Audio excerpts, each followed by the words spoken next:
like a bottle-sized sailboat in a high wind, trying high seas again, with the rigging too warm to mend, and the storm just coming in. The tiller it starts to spin, overboard there go the men, screaming, "Oh dear Lord, no, not again." But it's just the beginning, not the end.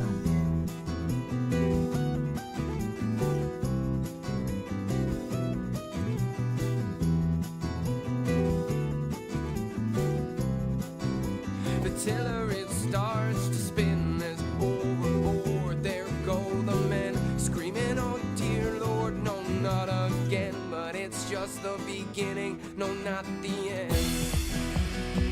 She tucks you in and lays your head to rest. With the luck you're in, she'll tear that treasure right out of your chest.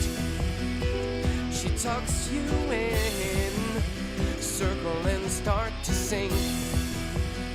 Juxtaposition, 2 rounds and you're in the drink. You're like a bottle-sized sailboat in a high wind, trying high seas again, with the rigging too worn to mend, and the storm just coming in. The captain in sick bay, nigh to dead, no sign of clearer skies ahead. But hold fast, dear lads, this is not her last. This is just the beginning, no, not the end. 'Cause she'll tuck you in and lay your head to rest. With the luck you're in, she'll tear that treasure right out of your chest. She tucks you in, circle and start to sink. Juxtaposition, 2 rounds and you're in the drink.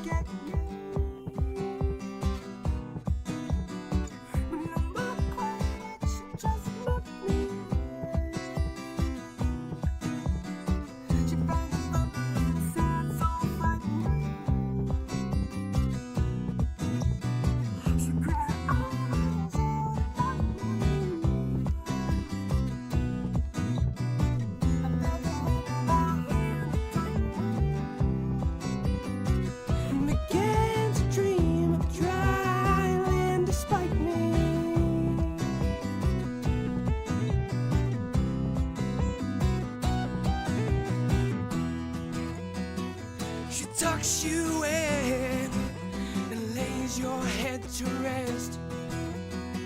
With the luck you're in, she'll tear the treasure right out of your chest. She sucks you in, you circle and start to sink. Juxtaposition, 2 rounds and you're in the drink. You're like a bottle-sized sailboat in a high wind, trying high seas again, with the rigging too worn to mend, and the storm just coming in. The tiller it starts to spin as overboard there go the men, screaming, "Oh dear Lord, no, not again." But it's just the beginning, not the end.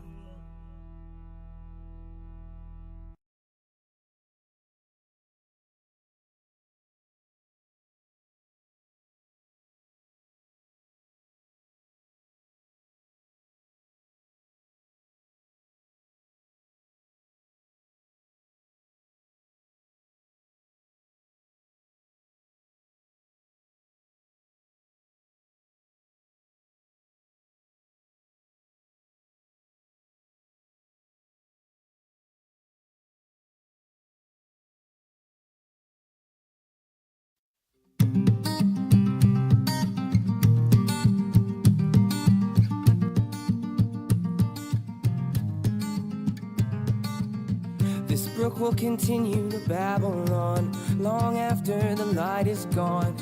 And if you heed her song, she'll lead you to Zion. A good book, a wafer, Sauvignon, a guarantee, a light left on. Believers and none may both be wrong. I think the thing you can rely on is a riverside road to ramble on, past the last of your destinations, and you can only amble along, hoping it leads you to Zion. This brook will continue to Babylon. I've been trying to find her heart, but I guess that is gone. That is all I wanted. I thought you wanted the same, and I thought I had found the answer in money, but lost the change. I can't keep following you down these blind roads. Driving with no GPS, I lose you everywhere I go. And I wanted you to call me and say that you were right in front of me. Instead I'm writing songs thinking, what the hell have you done to me? What the hell have I done to you? I took away your innocence, but I guess it helped you out cause you're on your Miss Independent ship. I just wanted closure, you started it, let me finish it. But I can't get it right unless I write and send my penmanship. We lost that friendship, but gained experience. I was high off your love, but I think I'm getting delirious. You take over my thoughts, now that I know you hated it. I guess I'm just a blank space, and that would make you Taylor Swift.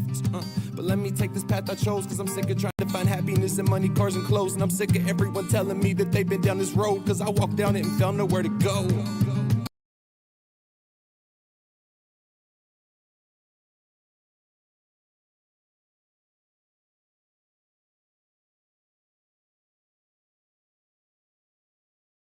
This brook will continue to babble on long after the light is gone.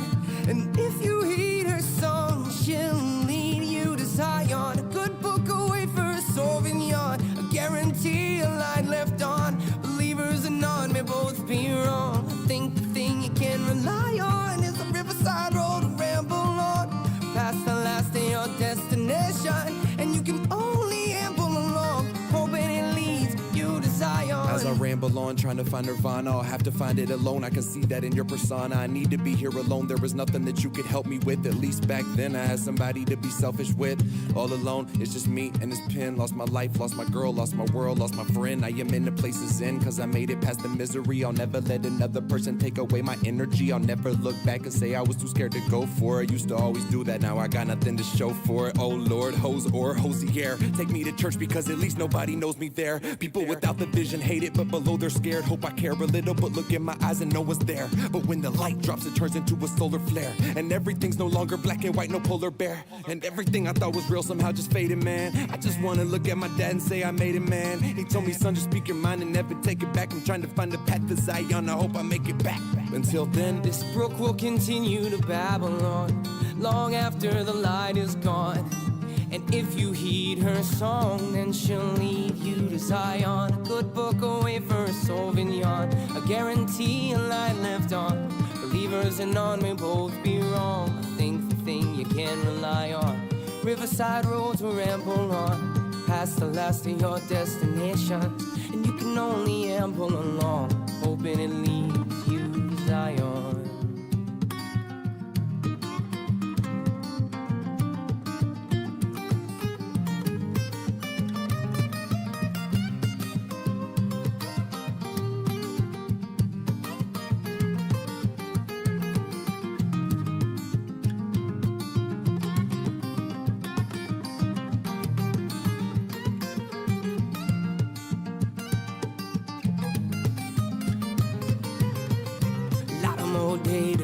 Da da, baby, don't you know, don't you know, don't you cry. Lot of more day to the day that I die. Lot of more day to the day that we die. Baby, don't you know, don't you know, don't you cry. Lot of more day to the day that we die.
soul to keep me satisfied.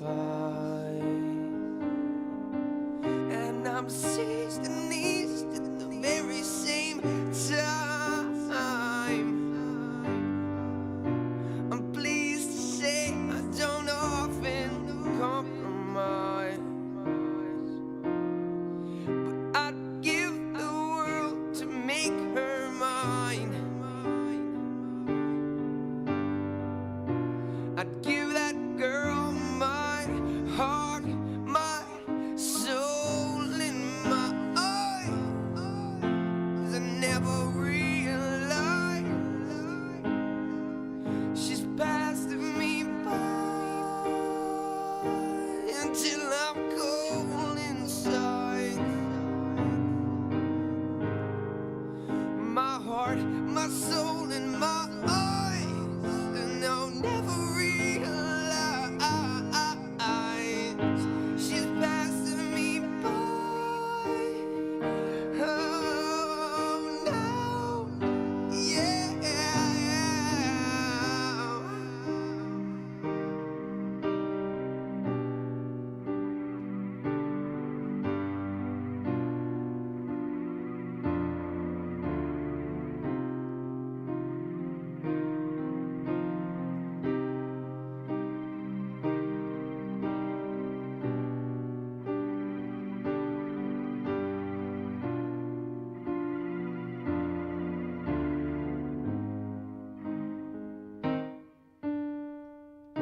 She's just a bird, bridges high. She's along the river that flows on by. She's just a bend in that river that flows on by. That redirect the wind, but let the breeze blow. My heart, my soul, and my eyes, and I'll never realize she's passing me by until I'm cold inside. My heart, my soul, and my eyes, and never realize she's passing me by. Oh no, yeah. How long it has been since I took such a blow to the mind, and how wrong does it seem for me to touch one so sublime? And this song, it is not mine. It belongs on the breeze, yeah, the breeze that blows my mind.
Okay. Always a good one.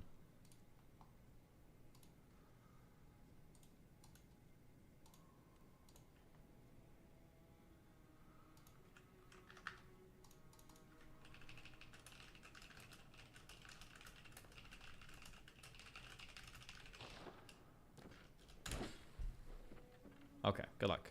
Can you fill out like your own bingo card or whatever? Oh, maybe. Oh, I feel like I'm loading this with too many predictions now. Hold on. This, because there's another one too.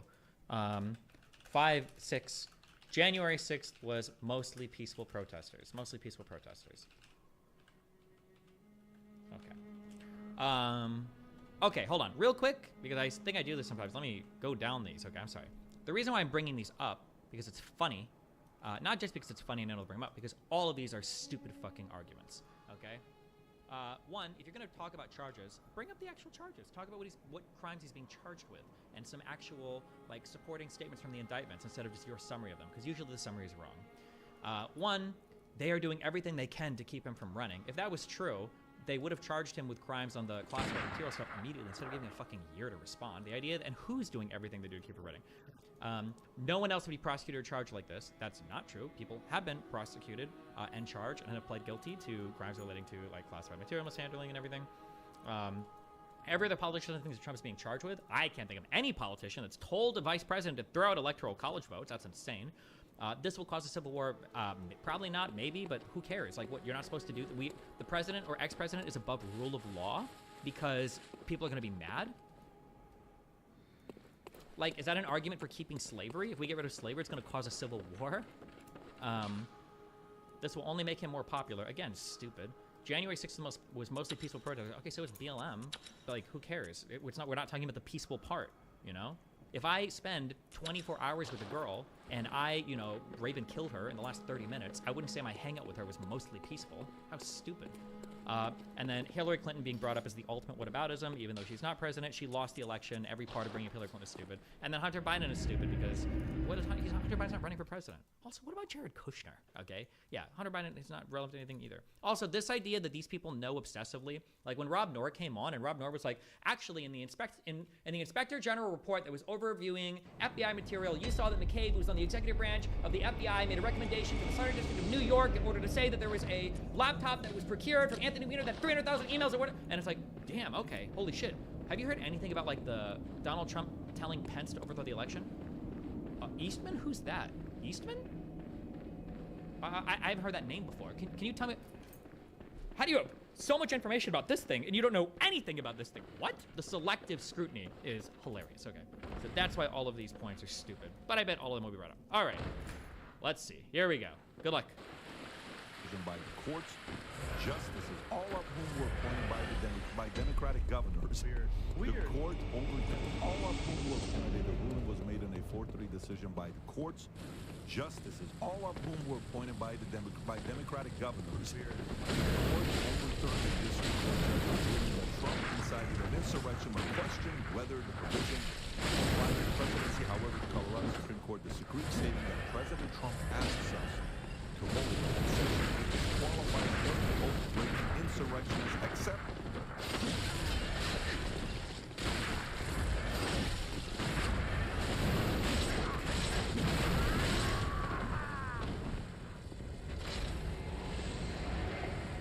Is this all of them? Hold on. Is that what you have? He was between. Oh, I listed 1, 2, 3, 4, 5, 9 things. Well, bonuses Tried. Hunter Biden.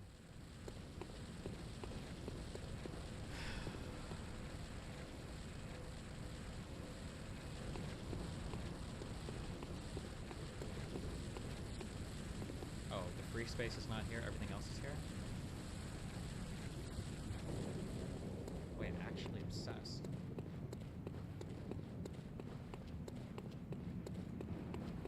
Copy paste it to this website. I don't know if I can do my whole sentences.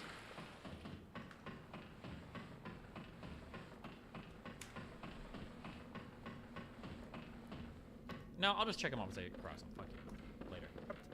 the most powerful one, and that is bars oath breakers from virtually every office, both state and federal, except the highest one in the land. Emily, thoughts on this? Quite simple. You don't have to like Trump to acknowledge how scary this is. I don't like your opinion, so I'm gonna do everything in my power to censor you. Yeah. Do you see this? They are doing everything they can to keep him from running. You think that counts there? Slippery. It's the slipperiest slope I think that counts. possible. It's like now because you don't like what this guy has to say. This guy is president, potentially be a future president. So we're just gonna start, manipulating laws and amendments and try to find a way to keep him out of power, even though if he's so bad for the country, don't worry, people won't vote for him. So it's like, whether he wins or loses, let it be fair. Don't let him lose because you guys cheated within our own country. It's scary. It's Trump today, it's gonna be someone else tomorrow, and then there's no line between who we're censoring and who we're preventing from potentially being our president. It's horrific. And you know, I think too, it's like, and I know a lot of people are upset. Yesterday when I saw this, I was tripping out. I texted everybody. But you know what? You have to tip your hats to the Democrats. I mean, these guys and girls play to win. And let me just break it down really fast. They tried cheating in 2016 with Russian collusion, right? Hillary, DNC, FBI, and 4 years later, it didn't. They were close to every other politician is in the things that Trump is being charged with. We're close here. So they cheated again. Oh, we got in Hillary 2020. They used COVID to make people vote from home. Then they had the FBI and Twitter 81% suppressing stories. Hunter Biden. None of this is true. None of this is true. With China, Ukraine. Oh, Then, Hunter this is Biden. Brilliant. We got Hunter January Biden. 6 happens. They know it's going to happen. The chief of police, Stephen Son, said, we had death threats. We knew it was really bad. They ignored all of it, including Pelosi and Schumer. They let shit hit the fan. They had Capitol Police shooting rubber bullets. They made this violence happen, and then they went after everybody, and they're using it. I should have put Ray up, Sora. No. Against Trump. Pat, say what you want about these guys. They don't play. Jan 6 was an inside job. You Yeah. got to tip your hat off to them. Imagine Look you what put this much effort into actually fixing the country. Exactly. They don't have time for that. They just want the power. This thing is hanging by a thread. Let me tell you something about the Colorado State Supreme Court. Colorado State Supreme Court is one of the liberal and politicized state Supreme Courts in the nation. And yet, they were only able to squeak out a 4-3 decision. This is not 6-2. Excuse me, that's 9. So this is 6-1. This is not 6-1. This is not 5-2. This is 4-3. They were barely able to get themselves to the edge to do this. Number one. Number two. That doesn't cover them, but they have alignment with the Ninth Circus. The Ninth Circuit is known as the Ninth Circus. It is the most overturned appellate court in the United States. It's based in California, but it covers the entire West Coast, and not Colorado. But there's alignment between them. The key player in all this is the United States Solicitor General, who is going to hear this in short order and determine whether the Supremes take it up.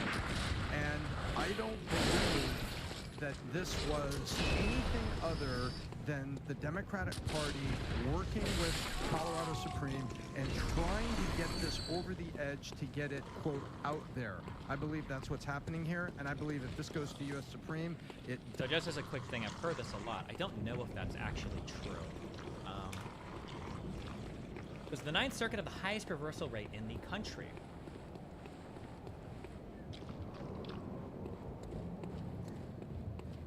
The claim that the Ninth Circuit holds the record for the highest percentage of cases reversed, repeated by Mr. Trump as well as several other conservative pundits, is wrong by one metric but correct by another. The 2017 term, the Supreme Court heard 14 cases from the Ninth Court, reversing or vacating 12.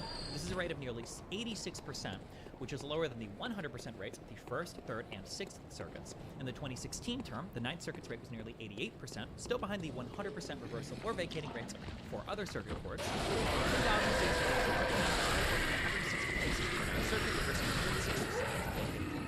according to a law journal article by Judge Timothy B. Dyke of the United States Court of Appeals for the Federal Circuit, this is a reversal or vacating rate of about 81%, which is higher than the average reversal rate of nearly 73%, while the highest rate belongs to the Sixth Circuit with nearly 84%. An older data set shows that the Supreme Court reversed or vacated 80% of cases that heard from the Ninth Circuit from 1999 to 2008, behind the Federal Circuit's rate of 83.3. It's important to note that the Supreme Court takes only a tiny fraction of blah, blah, blah. So the idea that it's like some abnormally or crazy high reversal rate or whatever, I don't think that's true. I don't think that's ever been shown or demonstrated. But people don't like the Ninth Circuit because the Ninth Circuit is, my understanding is the Ninth Circuit is quite left-leaning. So conservatives will fucking hate the Ninth Circuit because of that, but... General, who is going to hear this in short order and determine whether the Supremes take it up. And I don't... Also, the metric is stupid. Why would you ever use a reversal rate as a metric for whether or not a court or a circuit makes... whether a particular court makes good decisions or not. Like, let's say, for instance, the Ninth Circuit had a reversal rate of 100%, and the Sixth Circuit had a reversal rate of 50%, right? Does that mean that the Fifth Circuit is making better decisions than the Ninth Circuit? Well, what if for the Ninth Circuit court, what if they heard 10,000 cases, one of those was referred to the Supreme Court, and that one case got reversed or vacated? What if on the Sixth Circuit, what if like 500 cases went to the Supreme Court and half those got reversed? It's already a stupid metric to begin with, like the percentage of reversals. I feel like you need way more information. You'd have to consider like the totality of how many cases do they hear to even know if this is a good or bad like court, or if they're making good or bad decisions. This is the United States Solicitor General, who is going to hear this in short order and determine whether the Supremes take it up. And I don't believe that this was anything other than the Democratic Party working with Colorado Supreme and trying to get this over the edge to get it, quote, out there. I believe that's what's happening here, and I believe if this goes to the U.S. Supreme, it dies by a... Destiny, you're flat out wrong here. Flat out wrong about what? SCOTUS case reversal rates 2007 to present. The U.S. Supreme Court is asked a case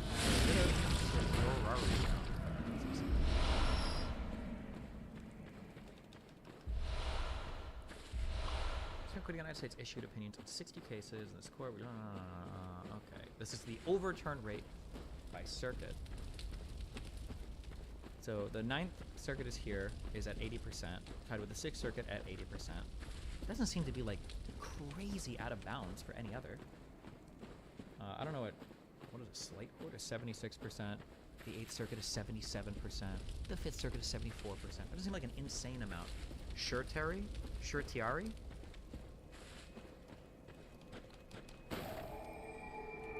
SCOTUS decision by circuit. Okay, 2007 to present.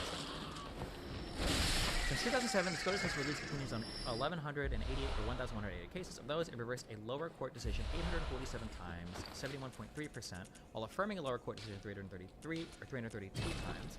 In that time, SCOTUS has decided more cases originating from the Ninth Circuit than from any other circuit. This is the next most is the Fifth Circuit, which had 95 decisions. During that span, SCOTUS overturned a greater number and percentage of cases originating from the Ninth Circuit, 187 or 80.3%. The Supreme Court hears and reaches decisions on an average of 74.3 cases each year.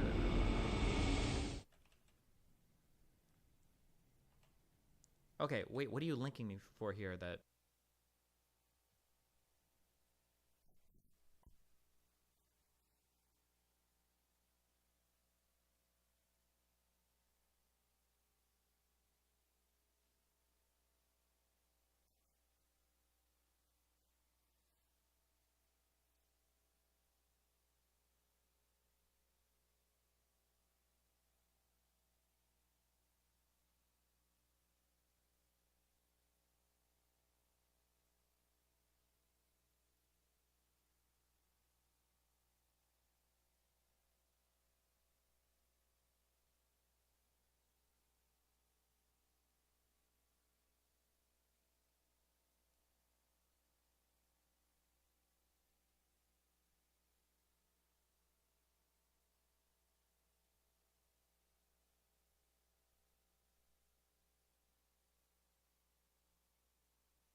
do you think is disagreeing with me?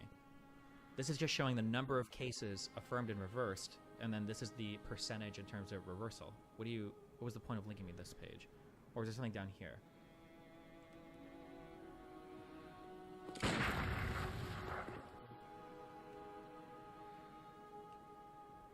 They are an anomaly. In terms of the number of cases that the Supreme Court hears, that could be the case. I mean, that looks to be the case. Obviously, the Supreme Court hears a lot more cases coming from the Ninth Circuit than any other. That could be the case. It looks like it's the case, assuming the data is accurate. Is the fact that they hear more cases coming from the Ninth Circuit, is that necessarily a bad thing or not?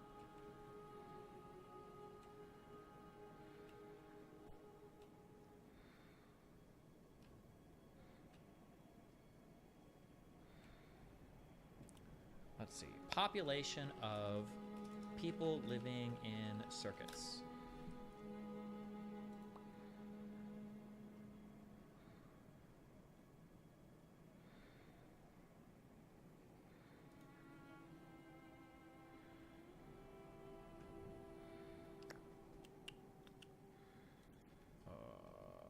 I just want like, wait, circuit population.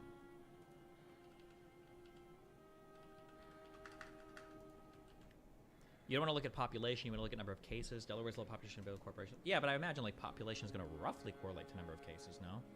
So the Ninth Circuit has 67 million people, 20% of the US population living in the Ninth Circuit. If I look at the Fifth Circuit, they've got 11% of the population. If I was to look at like roughly, would the Ninth Circuit have about twice as many cases being referred as the Fifth Circuit? I don't know if they have twice as many cases, but the Fifth Circuit here has 95 cases. The Ninth Circuit here has around 225-ish cases. So like a bit more, but I don't know, is it like that out of whack? And then the one had a similar overturn percentage was the Sixth Circuit. The Sixth Circuit has about 70, is it what, 85? Versus 233. Sixth Circuit has about 10%. Okay, the Ninth Circuit does have, I would say, a comfortably above average amount of cases going through it. So he's in the disagreement channel, drag him in.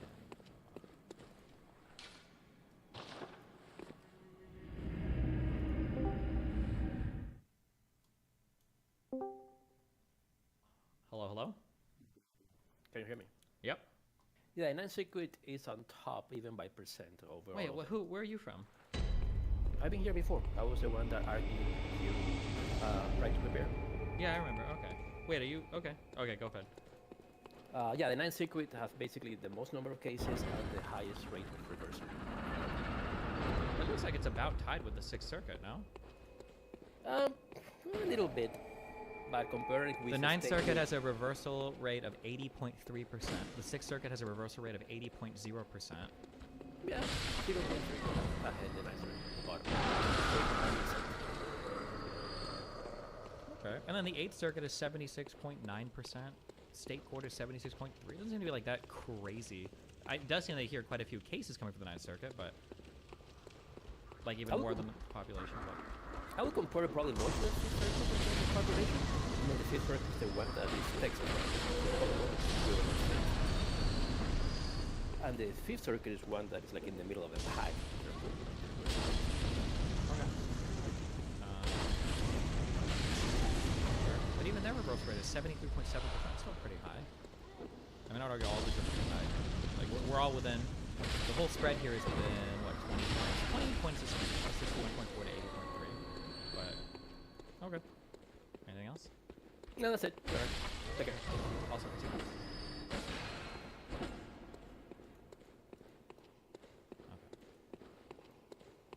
Sorry. All right. The Supreme, it dies it dies by a wider margin. Yeah. By the way, fully agree with you, Tom. At the end of the day, this is going to go to the Supreme Court, where there's a 6-3 Republican majority over there. I mean, look, whether you're a fan of Trump or not a fan of Trump, at the end of the day, there should be sort of shocking to see that you can eliminate someone from a ballot. By the way, this affects the primary. In Colorado. So at that point, yeah, March 5th. So at that point, they're already going to have Iowa, they're going to have New Hampshire, they're going to have like a ton of states vote March 5th. But look, I'm not happy to see this. You know, I'm not the biggest fan of Trump, but I do believe that he should be at least qualified to run for election. I'm not a fan of what's going on here. And all my Democratic friends out there, whether you hate Trump, fantasy Trump, he hasn't been found guilty of anything yet. No. In the federal court. This is called cheating. Oh, is he? Thanks for 227. So yeah, It's called actively cheating. Now, like Democrats are like, how? I don't understand what's going on. This is why when Republicans say this is a Oh, so when they bring up like there's no conviction yet or whatever, I feel like they're not really understanding what the 14th Amendment says philosophy. election interference. It's like kind of sees that way. Can I ask you a question? I know I have a friend, and I don't know if you know this. I have a friend in Texas that did a book about choosing enemies wisely. I want to ask you a question. Do you think that Trump chose his enemies wisely in the sense of Patrick, the DOJ, FBI, when he came out and said, I'm going to drain the swamp, whatever, do you think that was a wise choice, meaning he just had to do it to do? Can you elaborate? What do you mean by that? Well, the big debate over the 14th Amendment is whether or not you need a criminal conviction, which the 14th Amendment doesn't say you do. It doesn't say anything about conviction or criminal conviction or anything related to insurrection. To wake everybody up, because it's backfiring right now. What do you I think this is fantastic because there's certain enemies who make this obvious and willing to get this dirty to Wait, what? That was a wise choice, meaning he just had to do it to wake everybody up, or because it's backfiring right now. What do you think? I think this is fantastic because You think it was a smart choice for Trump to make an enemy of literally everybody? Is he going to be saying that if Trump is like rotting in prison, like what a hero, what a smart choice? He's going to be digging out eventually, like. There's certain enemies you don't make it this obvious that you're willing to get this dirty to do it, and Democrats are saying we're willing to do anything and everything to prevent this guy from running. It shows insecurity, it shows fears, it shows lack of confidence, it shows gamesmanship, it shows so many different things. You don't have to be a fan of this guy you can hate Trump and say, dude, this is a little bit weird. By the way, to notice, this isn't the first time, this has happened. In 1860, when Lincoln was running, he was running against a Democrat. And guess what happened in 1860? 10 states Lincoln wasn't on the ballot on. 10 states who were pro-slavery states. They were afraid of what Lincoln was going to do. The Democrats in 1860 were like, oh shit, if this guy wins, go ahead and open this and read this up. Open it up. If you can just zoom in a little bit, Rob. 1860 U.S. election, on Tuesday or something, in a four-way contest, Republicans Abraham Lincoln and Hannibal Hamlin absent from the ballot in 10 slave states. 10 slave states. So I can't win a state, slave state, blue state, slave state, you know what I'm saying? Slave state. Won a national popular, and then next thing you know, they end up destroying the entire thing, becoming president. Look what the score ends up being. 303 to what? 152. Wow. Can you go a little bit to the right, Rob? 303, numbers of 152, 82% they end up winning. They are so scared of something like this happening. They are fearing the results of what could potentially end up taking place here. So you think he chose him? So you think he chose? I don't know what they're doing. From the standpoint of when you're trying to beat somebody, when you're willing to cheat to beat them, you're showing the public your cards too much. But do you think, are we close to this will only make him more popular? I feel like we've already gotten here. I'll wait for a little bit more, but I feel like we've already gotten here. Also, this will cause a civil war. We're talking about Lincoln. Okay, we'll wait a little bit more. It's like they're not embarrassed of. They're not hiding it from anybody. Yeah, but this is, in no playbook is this a good strategy. Exactly. I want to see this at the Supreme Court because this decision will corner Kagan and Sotomayor because they are very big on voting rights and liberal broad access to vote. They are huge on it. And it will force those two women to, they may say, well, I'll vote no because it's going to pass 6-3 anyway because of, Comey Bryant and everybody else that's there and Supreme Court John Roberts is going to carry it. I want to see how they vote on it because Kagan in particular is very concerned, she always has been, about retaliatory justice, retaliatory justice. She's very concerned about that. She was really revved up about that on the Roe v. Wade. I want to see it get to the Supremes because I bet that America will be surprised at what they see. I think all they're doing is they're just strengthening Trump. The other side. I agree. But is it? That's it. There we go. This will only make him. That's it. You got that. Tactic, but do you think it's a tactic? There's a bigger game that gets put. But you think that's their tactic though, because they have something bigger up their sleeve? I don't. They're relentless. Well, they don't stop at anything. You know what's super interesting? Because even if he's not on the ballot, which I believe he will be, because I believe the Supreme Court will overturn this, but let's just play this game. Go ahead. How crazy would it be if he's left off the ballot, and there'd have to be some grassroots campaign, but he wins by write-in votes? I mean, you go to vote the primary. All right, I got Christie, I got Haley, I got my guy Vivek, my guy got DeSantis. I'm just gonna write in Trump. Imagine if that they just wrote in Trump and he still won. Yeah, exactly. Right. So don't rule that out. Like, it's not like he doesn't have name recognition in Colorado. Yeah, we're entering into the absurd. A long time ago, there was a movie where, was it Richard Pryor? He ran as the candidate and he named himself none of the above. That's so funny, Tom. Rob, can you pull up that clip? Vivek said this yesterday. By the way, this thing went viral, and that's a bad thing. Picture of him. This thing went viral. Yeah, where is it? This thing went viral yesterday, but watch what Vivek had to say. They have just tried to bar President Trump from the Colorado ballot using an unconstitutional maneuver that is a bastardization of the 14th Amendment to our U.S. Constitution. This was a provision, Section 3, that was designed to bar Confederate members who were switched to the Confederacy from actually being able to serve.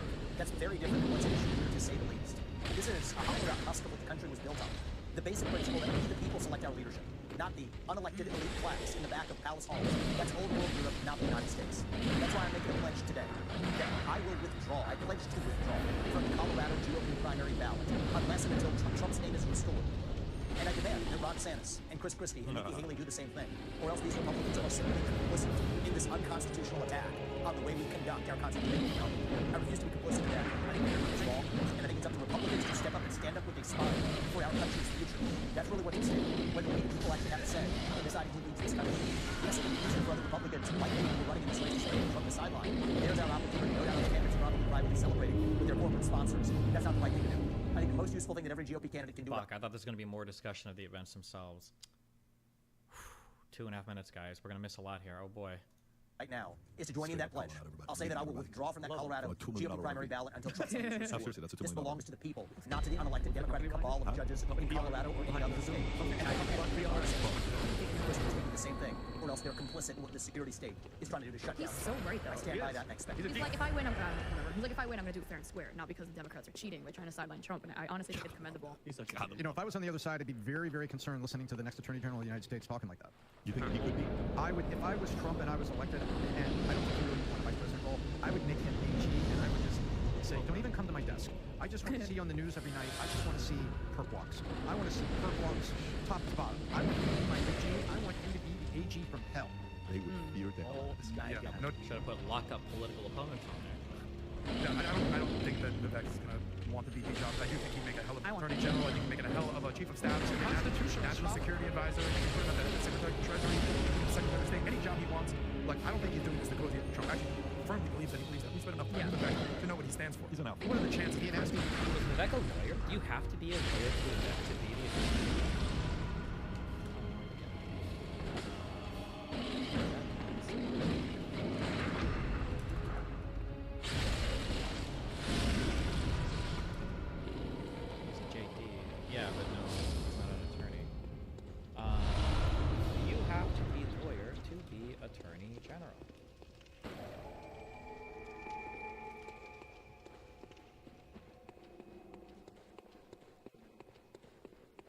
Wait, what the fuck? This is for...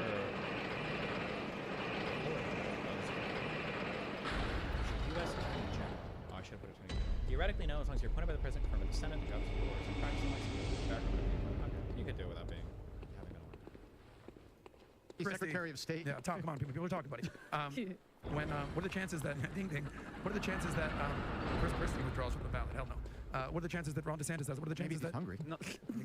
But there you go. The reality is he's one step ahead of all these guys, and you're looking at what I think is the future of the Republican Party after whatever happens with Trump in 2028. Just to bring it back to the other side, I want to blow this.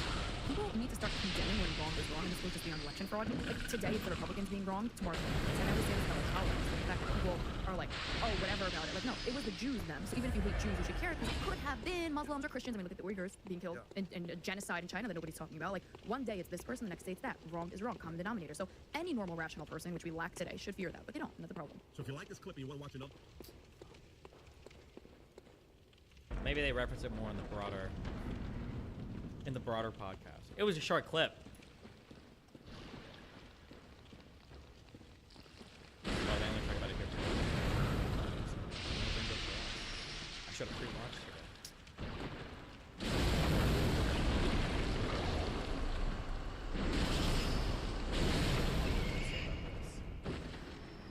One here. Over 170 people with Epstein. Links likely to be named in court docs, set to be unsealed in upcoming weeks. And let's see this here. Manhattan federal judge Loretta Prescott, release hardcore protection order, has ordered the release of long sealed court documents in a defamation lawsuit filed by Jeffrey Epstein, accuser Virginia Roberts, against Ghislaine Maxwell in 2015. This decision will likely lead to the identification of over 170 individuals associated with Epstein, some of whom have previously been referred to as Jane Does or John Does. This ruling, the ruling will appeal. Some of them have already spoken about the connection to Epstein. I press former reporter Ripper's name of some of the individuals involved, such as these. Those mentioned in the Epstein Little Black Book are considered public. So, interesting. This judge could be a big one in the next few weeks. She needs protection. All of these guys are talking to each other right now, saying, what do we do? Epstein and his lawyer better do something about this, or otherwise he could get killed. You can actually because this is big. This is big because they're saying a bunch of the people that were helping, the victims, the stories, everything's going to start coming out after the new year. Well, Jesse wanted to ask RFK. RFK said he was on the plane twice, and it was with his wife and his kids because his wife was friends with Ghislaine, and he came on and said, I want this thing to be part of the 170 people Epstein links to be named. What that means, no one knows. Because those are two different things. I mean, she makes a good point because RFK supposedly was linked to him because they were hitting up for charitable donations in the Kennedy Foundation. And that's RFK's point. Make it all public, make it all out there. My wife were on the plane. This guy was a player moving money around for charities and for political purposes. And so twice I was on the plane with them. Nothing to see here. Broadcast it, put it out there. That's why I believe RFK on that. Other people that don't, let's put it this way. If the plane was going north and south. I like how they just buy that, right? Whereas if it was like a Hunter Biden charitable organization, well, hold on, we need to see who paid out every single person, does any of his family work there, where are they getting the money from, where's the money going, right?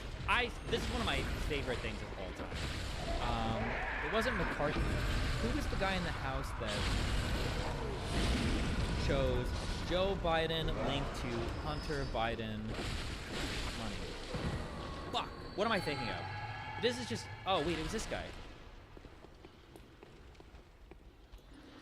All right, this just in to CNN. House reporting 4 nights ago, CNN received millions of dollars in payments from foreign entities in China and Romania. The Republican chairman of the House Oversight Committee, James Comer.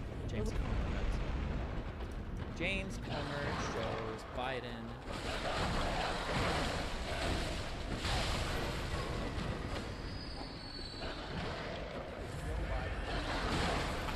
We're gonna watch this. We'll watch this.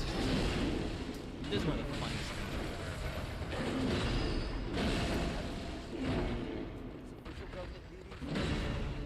Wait, no, fuck, it's not this. Wait, hold on. It's this. Remember when Joe Biden told the American people that his son didn't make any money in China? My son has not made money in China. Well, not only did he lie about it. Wait, was Joe Biden saying that his son didn't make any money in China, or that his son didn't make any money with an alleged illegal business transaction in China? What was Biden referring to there? But it also turns out that $40,000 in laundered China money landed in Joe Biden's name in the form of a Here's how Joe Biden benefited from his family's shady deal with CEFC, a Chinese Communist Party-linked company. It all began in the summer of 2020 when Hunter Biden sent a message to his CEFC associate demanding a $10 million. Hunter Biden claimed he was sitting with his father and that the Biden network was pony up the money. Days later, $5 million flowed in from the over the following 2 weeks. Biden series of complicated financial transactions to hide the source of the China money. Here's how that happened. First, International Capital, a Chinese company associated with CEFC, wired $5 million to Hudson West 3, a joint venture established by Hunter Biden and a CEFC associate. Then Hudson West 3 sent $400,000 to an entity owned and controlled by Hunter Biden. Next, Hunter Biden wired $150,000 to Lion Hall Group, a company owned by James and Sarah Biden. Sarah Biden then withdrew $50,000 in cash from Lion Hall Group. Later the same day, she deposited it into her and James Biden's personal checking account. A few days later, Sarah Biden cut a check to Joe Biden for $40,000. The memo line of the check said loan repayment. Like the payment to Joe what the fuck? From AmeriCorps funds, it's certainly plausible that this payment were James and... It's certainly plausible. Imagine the goal to actually sit down and make this video with this graphic. It's certainly plausible. Like the payment to Joe from AmeriCorps funds, it's certainly plausible that this payment where James and Sarah used funds from China was indeed a loan payment to Joe. But even if this $40,000 check was a loan repayment from James Biden, it still shows how Joe benefited from his family cashing in on his name with money from China, no less. Without his family peddling his name and his son threatening a CEFC associate with consequences that he said Joe Biden knew about, James wouldn't have had the money to write the $40,000 check to his brother Joe.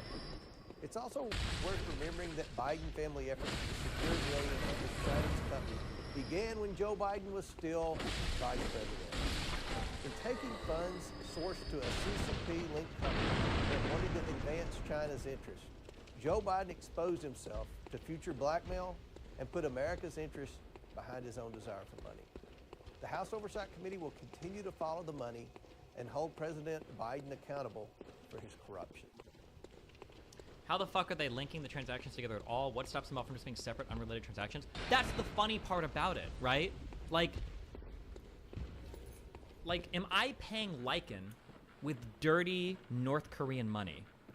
And it's like, imagine that my dad invests in a 401k, and that fund makes money from Raytheon, who sold weapons to South Korea, who fought with a North Korean dictator, and the money went from there to Raytheon to my dad's 401k account to him passing. Like, it's like the most convoluted series of transactions with no direct link to any of these things.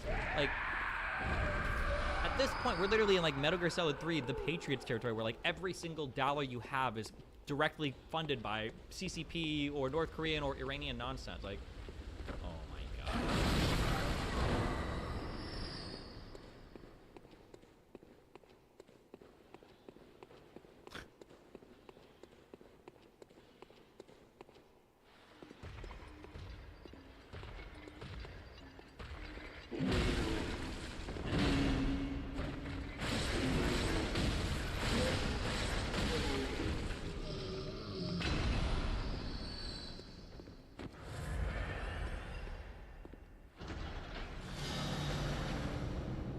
Okay, Governor Trump believes Biden can pardon Hunter since he is president. Oh my god. Wait, where's Pisco? Biden could absolutely pardon his son from the gun charges. Could you imagine if he did that? Could you imagine how much Republicans would lose with fucking Biden? Holy shit.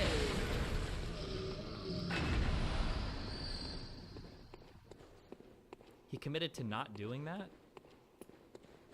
Whereas Biden pardoned like every single person that was part of his cabinet that ended up getting indicted, charged through court, convicted.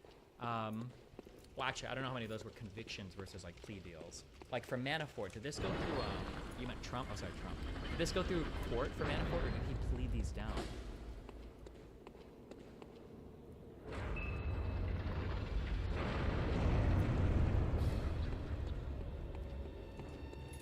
And he did the same thing with Roger Stone too. I think he did it with. I think it was. And he did. Didn't he do it with Flynn? Flynn? I thought he did this with every single person in his cabinet. He basically pardoned like every single one, didn't he?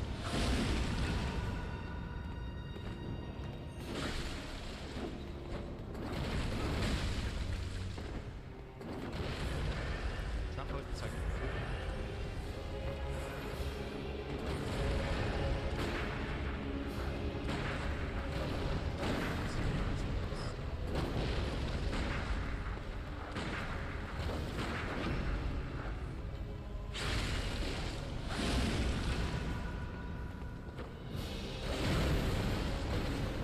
Summary of election fraud, 2020 presidential election. Not a fraud.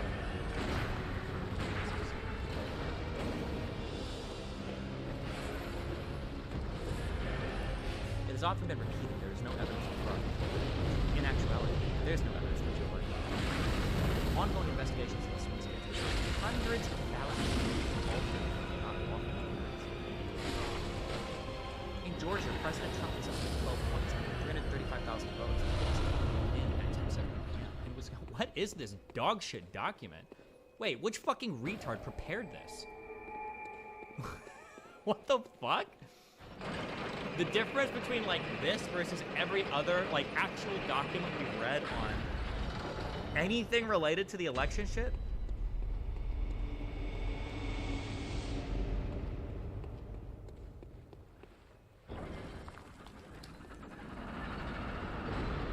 Why are there no authors? Am I missing something? Introduction. Who the fuck wrote this?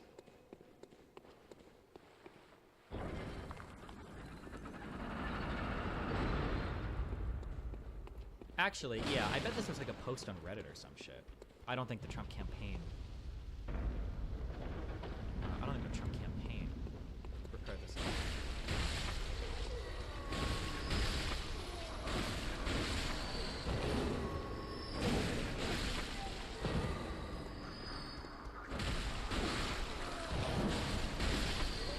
Summary claims truth circle.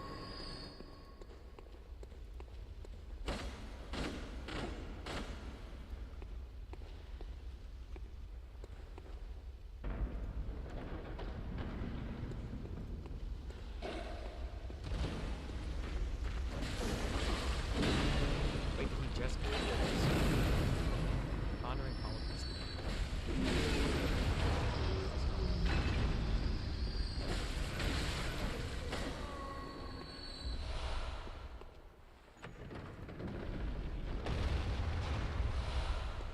He didn't tweet it, he truthed it?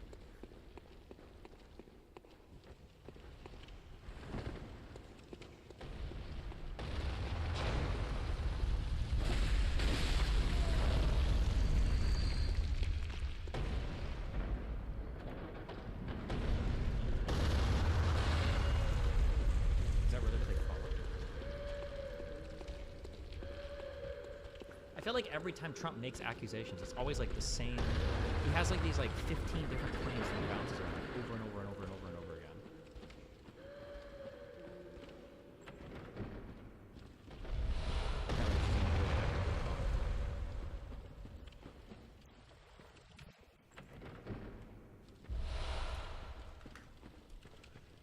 Let's see. Summary of election fraud in the 2020 presidential election of the swing states. I'm pleased to share a report that is fully verified. Oh, hold on.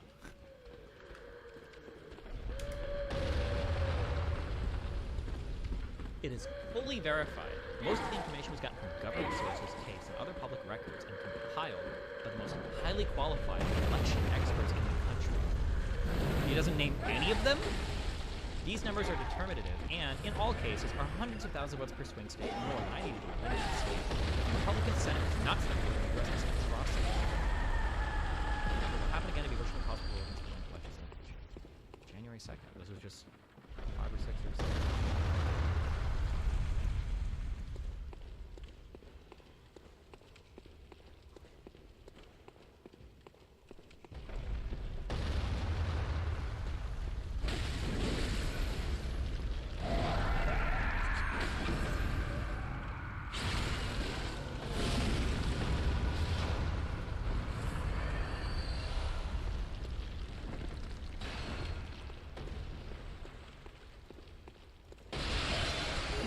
That he actually won every fucking seat. He said that a few times, but who the fuck knows? Who is he sourcing? Fox News Election Night 2020 YouTube. Let's see. The first footnote. I don't want to waste my time reading this. God, what a waste of time. Oh, he's just sourcing like what the vote count was at a particular point in the night. Nice. Links to an 8.5-hour YouTube video. Based.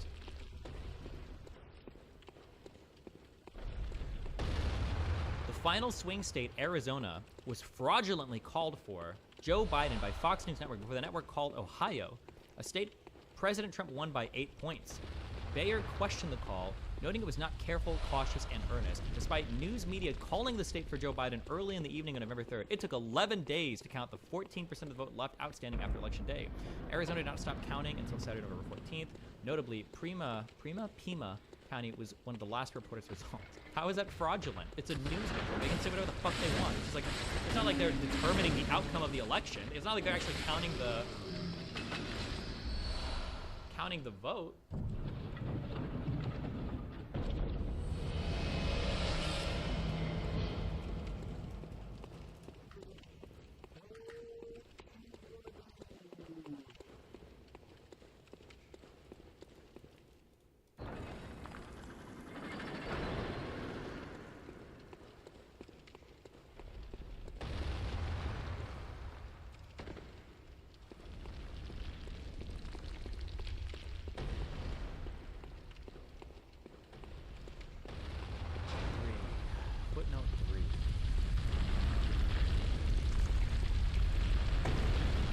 illegal ballot reportedly cast during early in-person voting was witnessed to signed off by poll managers as required by Georgia election rules. Seals were broken and memory cards removed from calculators. Results of these votes were printed out on different machines and announced them happened. This prevented the reconciliation of how many votes were cast on each machine. And he is citing a complaint. When was this complaint made? In March of 2022. What was the response?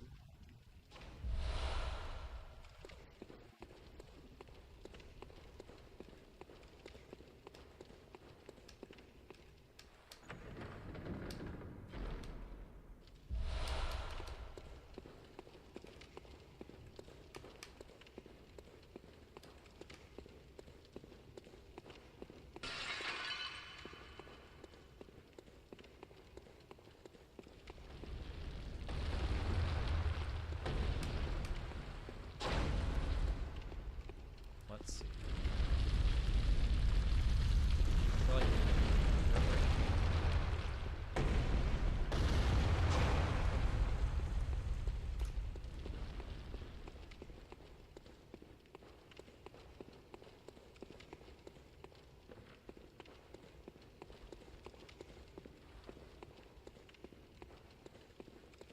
2022, is that even for the presidential election for midterms?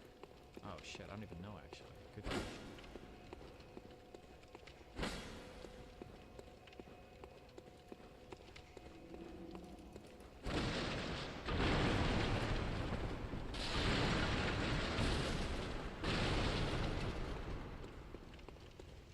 I'm not even sure. Oh. This is August 2022.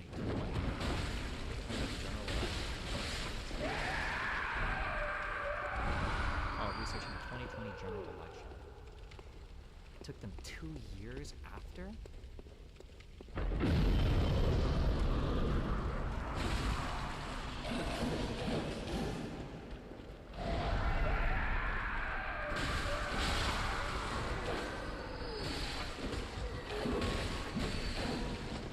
Is there actually... Would you debate dumb TikTokers with 100,000 followers and 1,000 view streams on this stuff if they wanted to?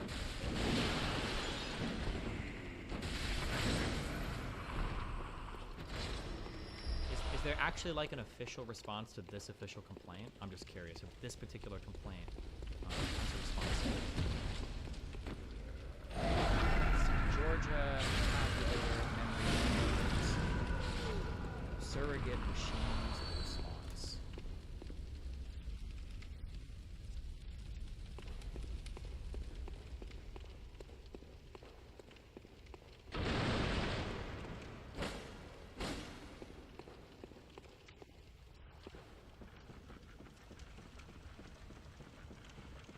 These are rules and regulations.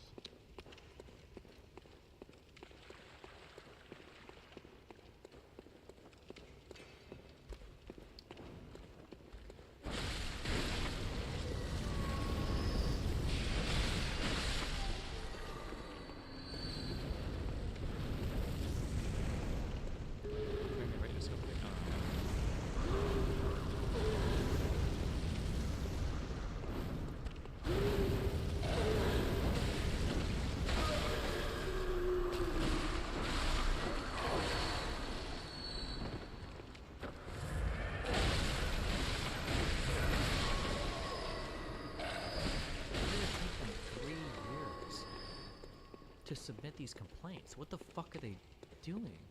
I mean,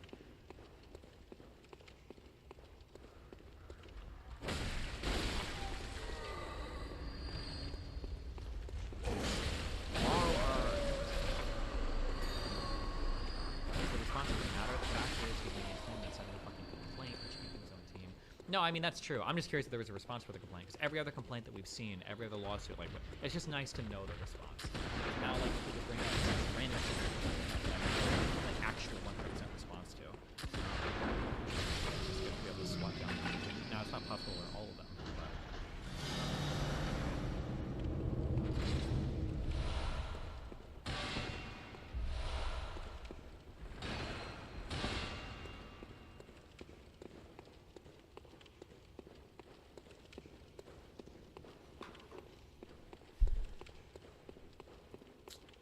Well.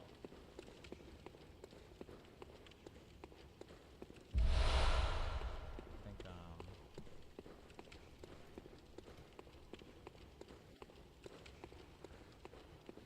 do we want to do the Georgia indictment first, or do we want to do the Jack Smith federal indictment? What do you think?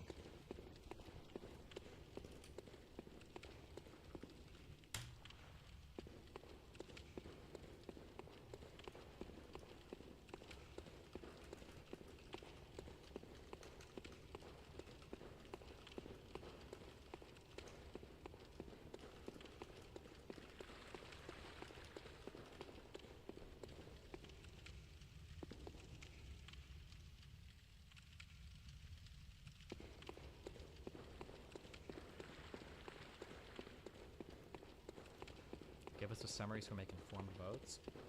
Georgia Rico one is for him trying to do illegal shit in Georgia to flip the election. That was the phone call we listened to yesterday. The Jack Smith one is the Jack Smith one is basically the broader election fraud that Trump was trying to commit. Here you go.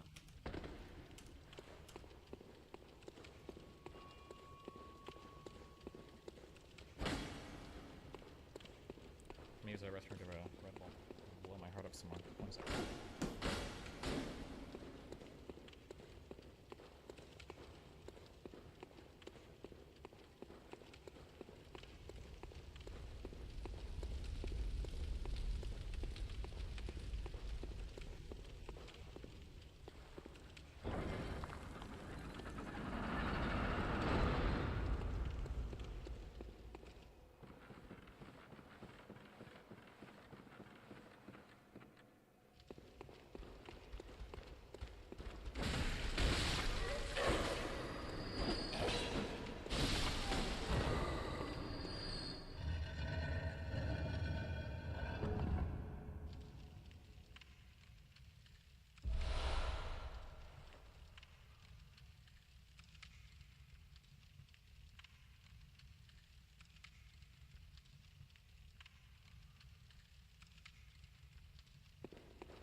Wow.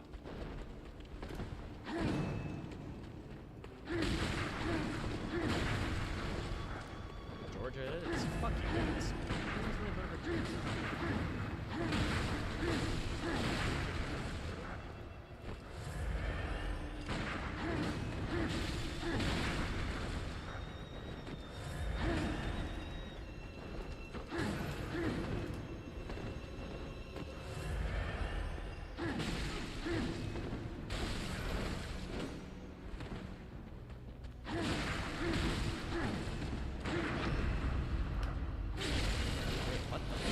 How are there only 300 votes on this? Hey, who's got the view bots turned on in here? What the fuck?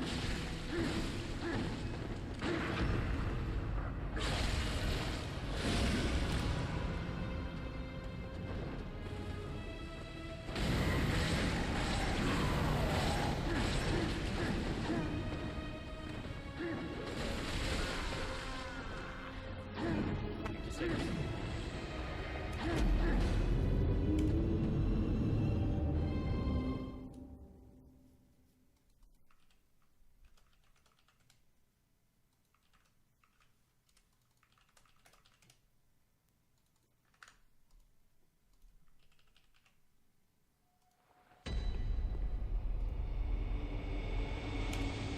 I'm here to tell you right now, we don't care. Let me tell you. We don't care. Jerry.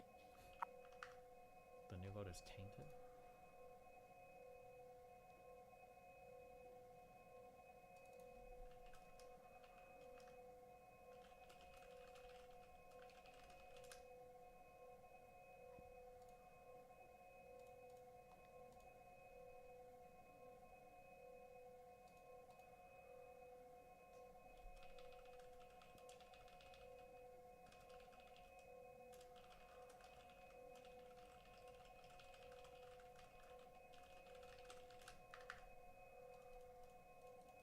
Okay, fine. I see how it is. All right.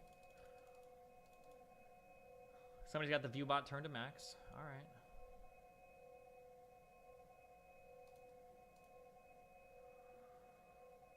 Read a summary first, you pleb. No, I don't care. We'll do the Rico one.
We need to do something really important at the beginning of the indictments, okay? We need to see, will Trump be convicted on at least one of these charges?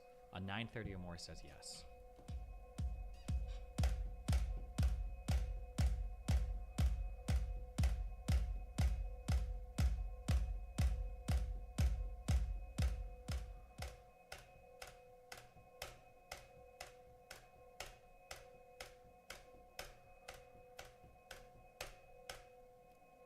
Oh, damn. Every single indictment Trump is going to be guilty on. Holy shit. Well, good luck. All right. Fulton Superior Court. Well, good luck. Is going to be guilty on. Holy shit. Well, good luck. Going to be guilty on. Holy shit.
Well, good luck. All right, Fulton Superior Court.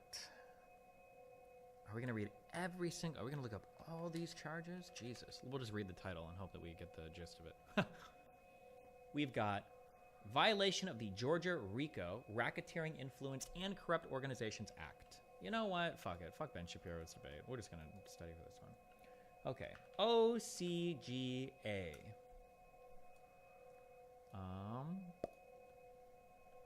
16. It's going to be Georgia Code Title 16. Is this what we're looking at? Chapter, is this section 16, 14.4? No. How do I read this? I'm not reading this correctly. Violation of Georgia RICO Act.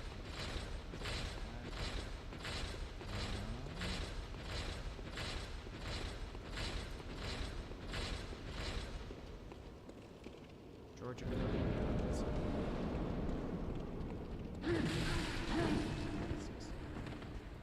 Oh, we were already in Title 16.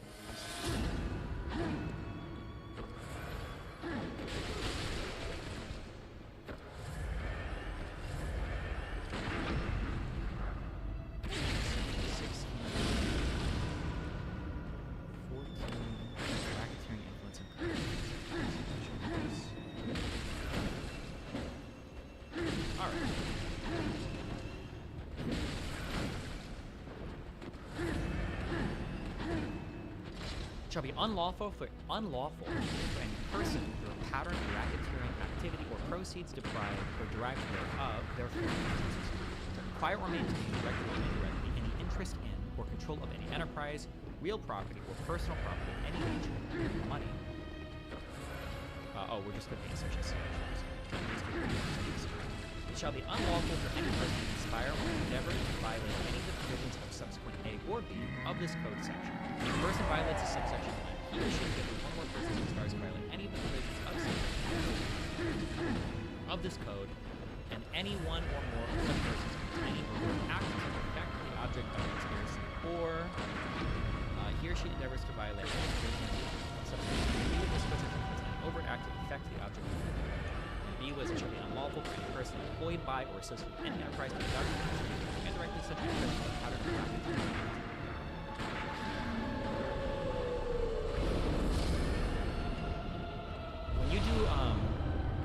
When you do RICO, that means that every single person is charged with every single crime, right? Am I understanding that correctly? So all of these crimes are being alleged against all of these defendants, right?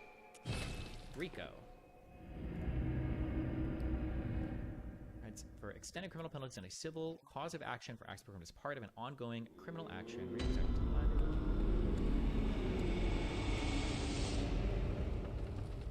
Or no.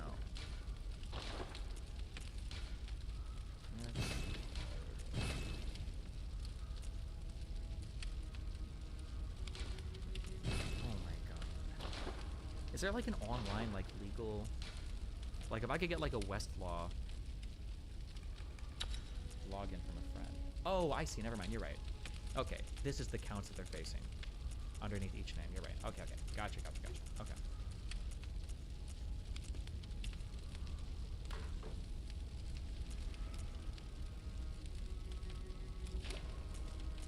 Ooh. What is this?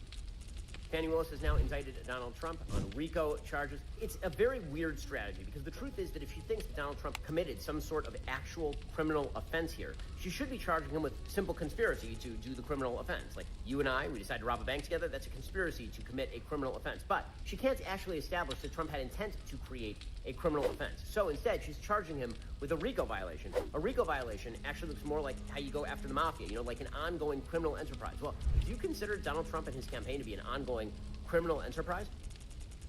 Yeah. Actually, the Joe Biden family looks a lot more like an ongoing, decades-long criminal enterprise designed to enrich the participants at the expense of the American taxpayer for like decades on end. Here's the thing. The can of worms is now open. All it's going to take is one intrepid Republican prosecutor to go after the Biden family, like along the exact same lines that Fani Willis is going after. You mean like the House committees and everything have done for like years now?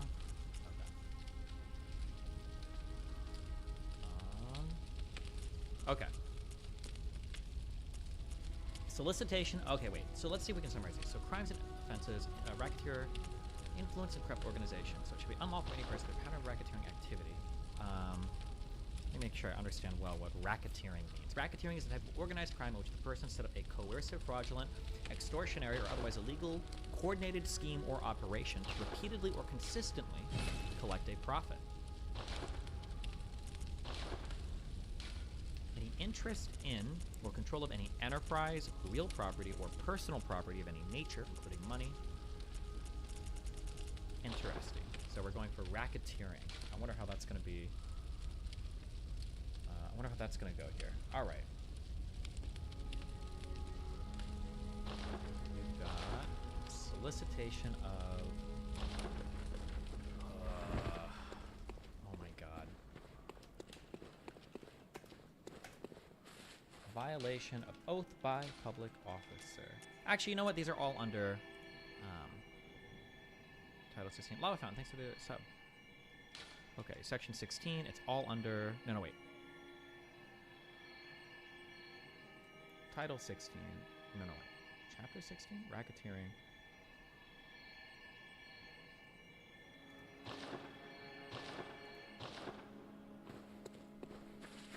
Okay, Title 16, Chapter 14. Yes. Okay, so okay, gotcha. All right, this one. Okay. This is the one we just read. Yes. 16.4.7. Civil forfeiture proceedings. And 16.10.1.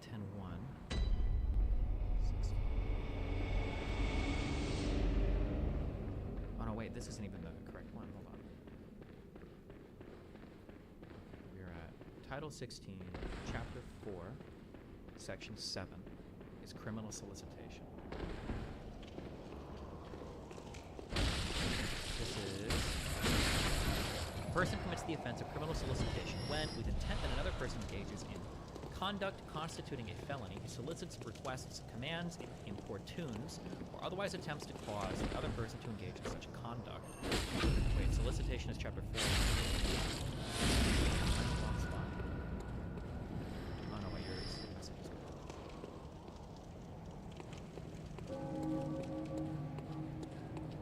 A person convicted of the offense of criminal solicitation to commit a felony shall be punished by imprisonment of not long. No defense to a prosecution of criminal solicitation. The person solicited is not guilty of the crime solicitation. No defense to a prosecution for criminal solicitation that the person solicited could not be guilty of the crime solicited. I think this is important.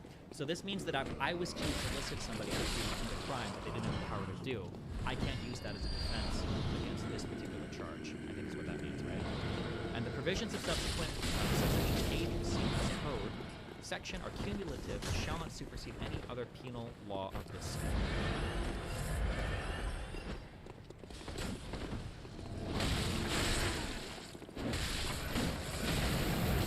Solicitation for violation of Title 16, Chapter 10.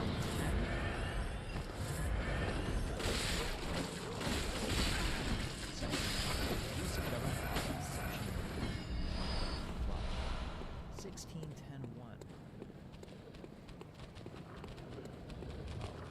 Violation of any public officer who willfully or intentionally violates the principles prescribed by law shall, upon conviction thereof, be punished by imprisonment for not less than 1 nor more than 5 years. Does public officer here, would that include federal officers or only state officers? Like with the president, could the president be included here? Will is being charged on this? Oh, he's not. Trump is not being charged here on this particular one. So.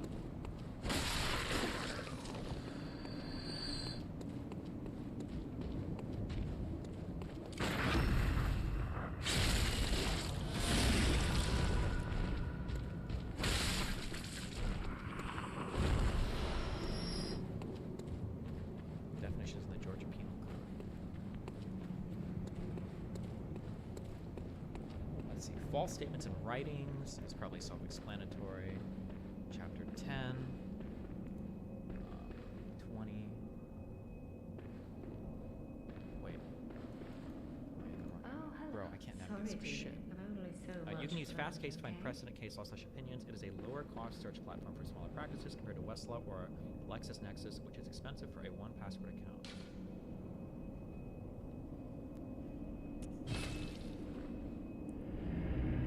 Okay. This is Title 16. Oh, no, wait, there's only one S here. Is it something different? Chapter 10, section 20. Bro, what is this fucking... Kill me!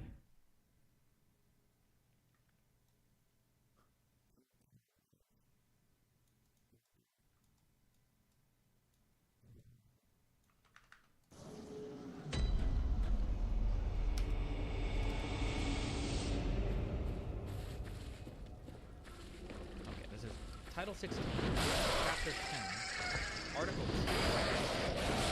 Chapter 10, Article 2. Oh. Well, why doesn't it say it over here? False statements in writing. A person who knowingly and willfully falsifies, conceals, covers up, tricks, schemes, or tries to make fact, false, fraudulent statement or representation, or makes or uses any false writing or document. Okay, alright. I don't think we need to go through all these. I think they'll probably, I think typically in the indictments they reference the charges and how they feel like the things are being broken. Or how the particular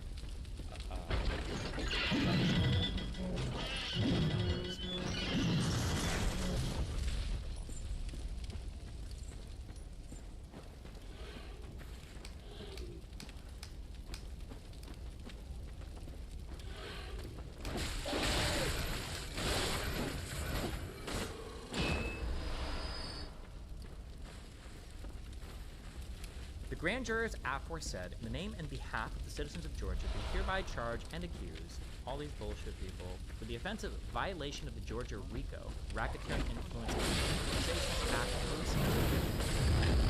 said it can be individually against persons concerned with the commission of crime, together with unindicted co-conspirators in the state of Georgia and county of Fulton on and between the 4th day of November 2020 and the 15th day of September 2022, while associated with an enterprise and lawfully conspired and endeavored to conduct directly and indirectly such enterprise with a pattern of activity in violation of OCGA, blah blah blah, as described below, and incorporated by reference as fully set forth contrary to the laws of said state, good order, peace, and goodness thereof. Okay. I wonder why. I wonder why they went with RICO instead of conspiracy. I'm curious about that, but we'll read it. Introduction. Defendant Donald J. Oh, when was the Georgia RICO indictments public? When was it public? Do you know what Greenwald's argument is? I don't know. Originally filed on... Or originally unsealed.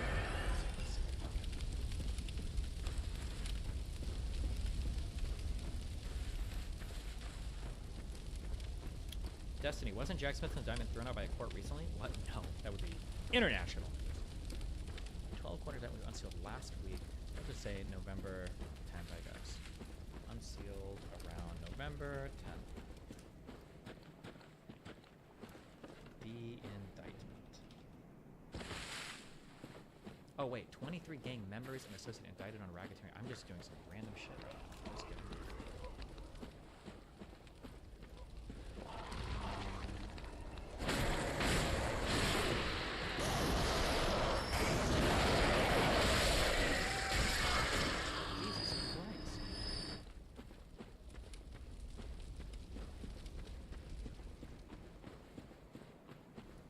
August 14th? Is that a Monday?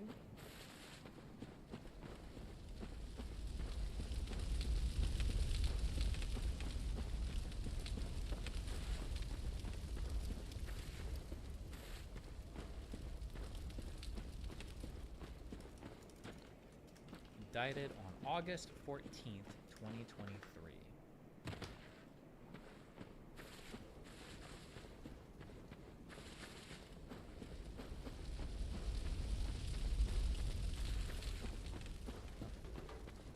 Shapiro explains more of the RICO case. I'll watch this after I've gone over it.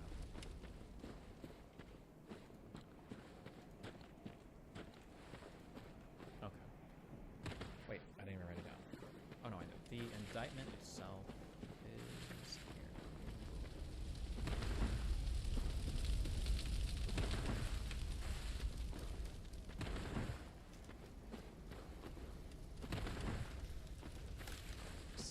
How long are you streaming today? Until either 8 or 10. Let's see. Probably till 10. So I'm trying to stream for at least 8 hours each day. Unless somebody responds to me on my phone. Better hope they don't. Defendant John Trump lost the United States presidential election held on November 3rd, 2020. One of the states he lost was Georgia. Trump and the other defendants charged in this indictment refused to accept that Trump lost, and they knowingly and willfully joined a conspiracy to unlawfully change the outcome of the election against Trump. That conspiracy contained a common plan and purpose to commit 2 or more acts of racketeering activity in Fulton County, Georgia, elsewhere in the state of Georgia, and in other states. The enterprise. At all times relevant to this count of the indictment, the defendants and those not innocent unlawfully conspired in an endeavor to conduct and participate in the enterprise in Fulton County, Georgia, and elsewhere. Defendants Donald John Trump, Rudolph William Louis Giuliani. I'm not reading this name. Unindicted co-conspirators, individual 1 through individual 30, and others known and unknown to the grand jury, constituted a criminal organization whose members and associates engaged in various related criminal activities, including false writings, impersonating a public officer, forgery, filing false documents, influencing witnesses, computer theft, computer trespass, computer invasion of privacy, conspiracy to defraud the state, acts involving theft, man, ooh, what's all in here that I have not heard of before?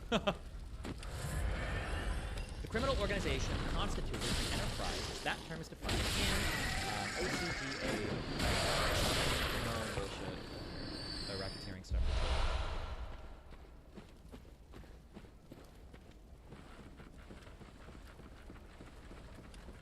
That is a group of individuals associated in fact. The defendants and other members and associates of the enterprise had connections and relationships with one another and with the enterprise. The enterprise constituted an ongoing organization whose members and associates functioned as a continuing unit for a common purpose of achieving the objectives of the enterprise. The enterprise operated in Fulton County, Georgia, elsewhere in the state of Georgia, and other states, including but not limited to Arizona, Michigan, Nevada, New Mexico, Pennsylvania, and Wisconsin, and California. The enterprise operated for a period of time sufficient to permit its members and associates to pursue the objectives. Manner and methods of the enterprise. The manner and methods used by the defendants and other members and associates of the enterprise to further the goals of the enterprise and to achieve its purpose included, but were not limited to, the following. 1. False statements and solicitation of state legislatures. Also, if I'm saying shit and it triggers you, or if you think that I'm incorrect, two bias provided. I have a disagreement. Apparently there are a lot of like legal lawyer people on YouTube that cover shit like this. Like, if you watch them, or if they're going over shit, or if they're streaming and you want them to fight with me, I would love to talk to them too. Because holy fuck. Just as a heads up. That room is not for joining and asking me questions or playing devil's advocate. Just disagree with me on being whatever. 1. False statements and solicitation to legislatures. Members of the enterprise, including several of the defendants, appeared at hearings in Fulton County, Georgia, before members of the Georgia General Assembly on December 3rd, 2020, December 10th, and December 3rd. At these hearings, members of the enterprise made false statements of fraud in the November 3rd, 2020 presidential election. The purpose of these false statements was to persuade Georgia legislators to reject lawful electoral votes cast by the duly elected and qualified presidential electors from Georgia. Members of the enterprise corruptly solicited Georgia legislators instead to unlawfully appoint their own presidential electors for the purpose of casting electoral votes for Donald Trump. Members of the enterprise also made false statements to state legislators during hearings and meetings in Arizona, Michigan, Pennsylvania, November and December 2020 to persuade legislators in those states to unlawfully appoint their own presidential electors.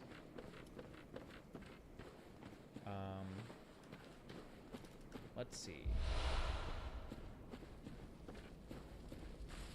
False statements made to state legislatures to solicit a new slate of electors. That's essentially what they're talking about here, right?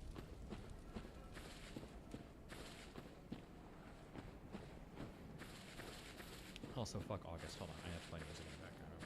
Crazy stuff.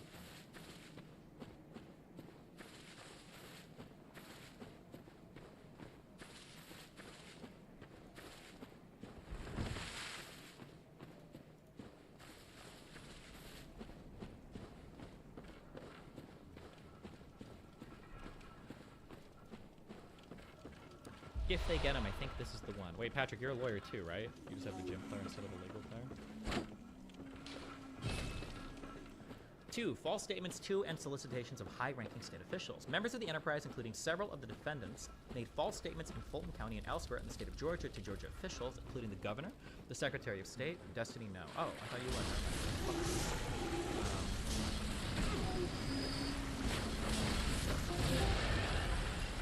What do you want? What's up, brainlet?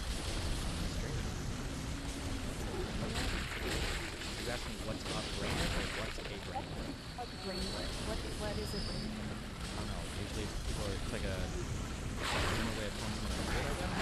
Why? It was number 6. So I'm just curious. Number 6? Yeah. I didn't win. Pearly won. Oh, you're, oh, in that context, oh, it's usually, Alright, well, I beat Leafy. Sneako got the lead, so I'm pretty satisfied. So, thanks for having me. Yeah, good job. I'll try to. Good to see you again. Okay, listen.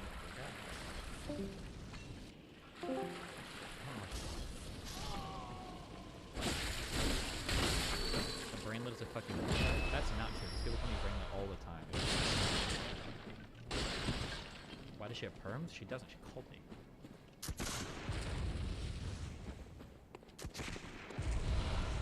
Members of the enterprise, including several of the defendants, made false statements in Fulton County and elsewhere in the state of Georgia to Georgia officials, including the governor, the Secretary of State, the Speaker of the House of Representatives, members of the enterprise.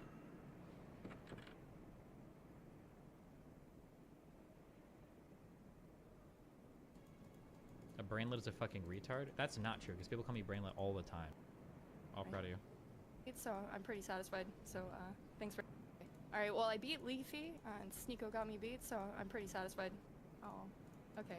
Alright, well, I beat Leafy, and Sneako. Calling someone stupid. Oh, you're, oh, in that context, oh. She took the gold. Oh, you're, oh, in that context, oh, it's usually, The gold. Oh, you're, I didn't win. Pearly won. She took the gold. 6? I was not. Nerd, I guess? What? I don't know. Usually, or what's a brainlet? A brainlet. What's a brain? What do you want? What's a brainlet? I'm streaming. What's a brainlet? Are you asking me what's up brainlet or what's a brainlet? A brainlet. What is a brainlet? I don't know. Usually people are, it's like a Zoomer way of calling someone a nerd, I guess? I don't know. Why? Okay, I was number 6, so I was just curious. Number 6? Yeah. I didn't win. Pearly won. She took.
The gold. Oh, you're, oh, in that context, oh, it's usually, calling someone stupid. Oh, Okay. All right. Well, I beat Leafy, and Sneeko got me beat, so I'm pretty satisfied. So, thanks for having me. Yeah, good job. We're all proud of you. Good to see you again. Yep. Take care, Destiny. Be careful. I don't know why she called me. A brainlet is a fucking retard? That's not true, because people call me brainlet all the time. It means smart person, okay? Why does she have perms? She doesn't. She called me.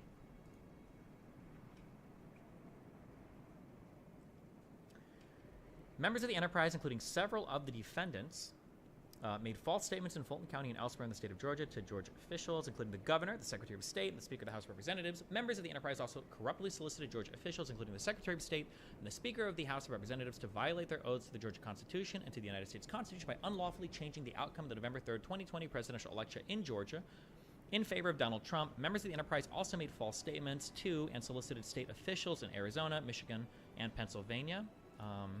Oh no. False statements made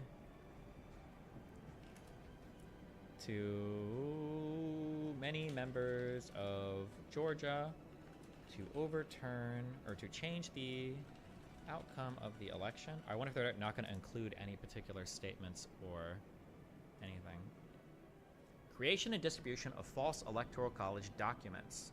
Members of the Enterprise, including several of the defendants, created false electoral college documents and recruited individuals to convene and cast false electoral college votes at the Georgia State Capitol in Fulton County on December 14th.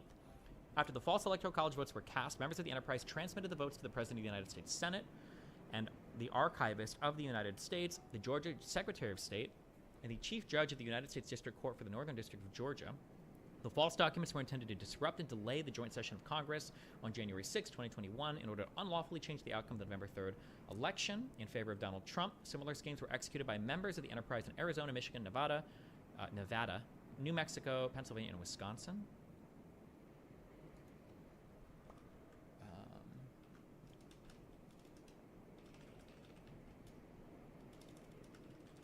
The Enterprise is what we would call them, right?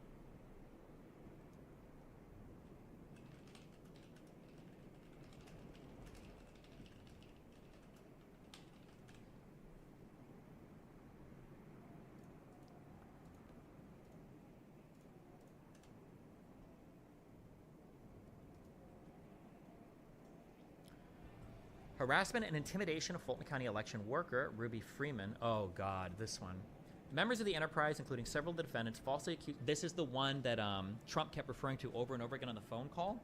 That he kept saying like, "Oh, we saw her count every ballot 3 times." This is the one that Giuliani basically admitted to as he signed that one settlement. That like, yeah, I might have lied about her completely, but that's my First Amendment right to lie. And Jesus Christ.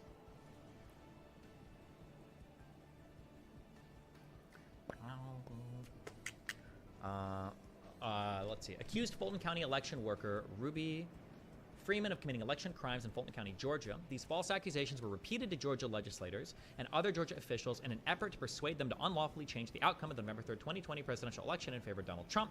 In furtherance of this scheme, members of the Enterprise traveled from out of state to harass Freeman, intimidate her, and solicit her to falsely confess to election crimes that she did not commit. False claims made about Ruby Freeman.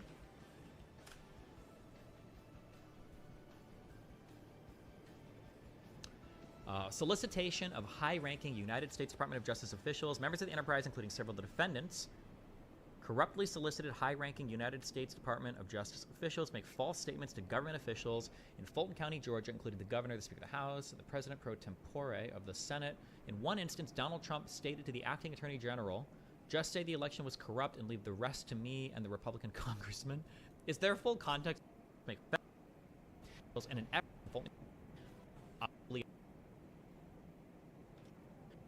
and the arc particular members of the Enterprise also made representatives of Fulton County and the gold. I'm pretty satisfied. So thanks for having me. Yeah, good job. We're all proud of you. Good to see you again. Yep. Take care, Destiny. Be careful. I don't know why she called me. A brainlet is a fucking retard? That's not true, because people call me brainlet all the time. It means smart person, okay? Why does she have perms? She doesn't. She called me.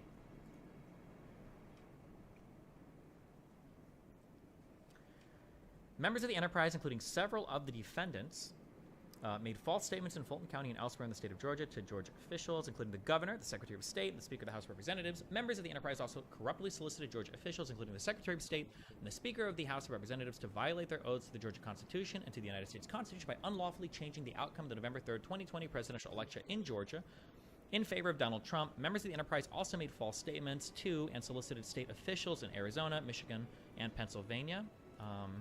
Oh no. False statements made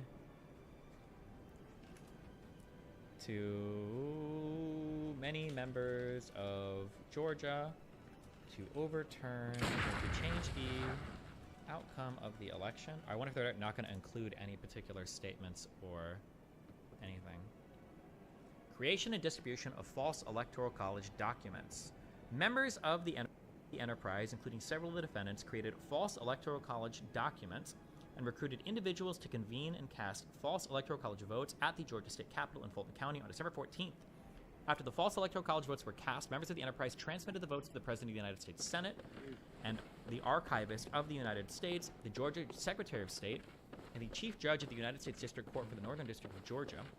The false documents were intended to disrupt and delay the joint session of Congress on January 6, 2021, in order to unlawfully change the outcome of the November 3rd election in favor of Donald Trump. Similar schemes were executed by members of the enterprise in Arizona, Michigan, Nevada, New Mexico, Pennsylvania, and Wisconsin.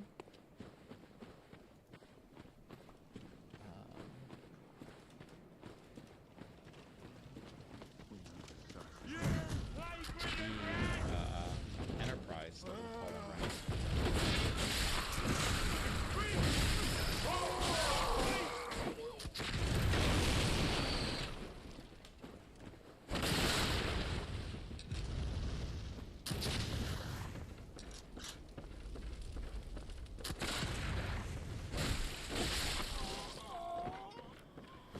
Harassment and intimidation of Fulton County election worker Ruby Freeman. Oh God, this one.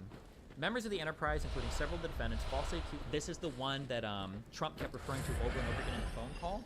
That he kept saying like, "Oh, we saw her count every ballot 3 times." This is the one that Giuliani basically admitted to when he signed that one settlement. That like, yeah, I might have lied about her completely, but that's my First Amendment right to lie. And Jesus Christ.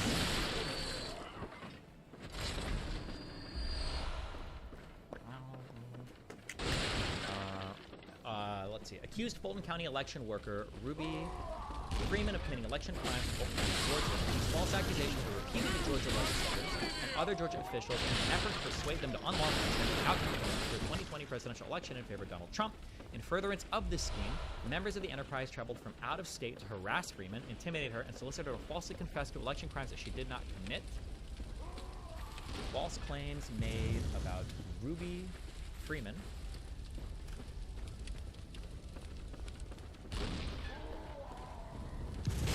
Solicitation of high-ranking United States Department of Justice officials, members of the enterprise, including several of the defendants, corruptly solicited high-ranking United States Department of Justice officials, make false statements to government officials in Fulton County, Georgia, including the governor, the Speaker of the House, and the President pro tempore of the Senate. In one instance, Donald Trump stated to the acting Attorney General, "Just say the election was corrupt and leave the rest to me and the Republican congressman." Is there full context of this quote leaked anywhere? For I'm guessing this was said to Barr, right? It must have been.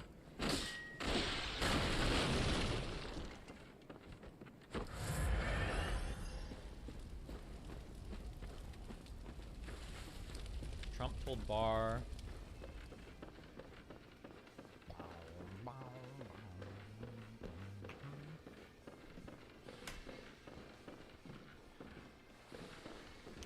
The chapter title in the January 6th report.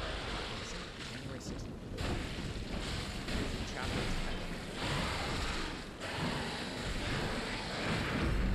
This is from my childhood. Okay. Chapter.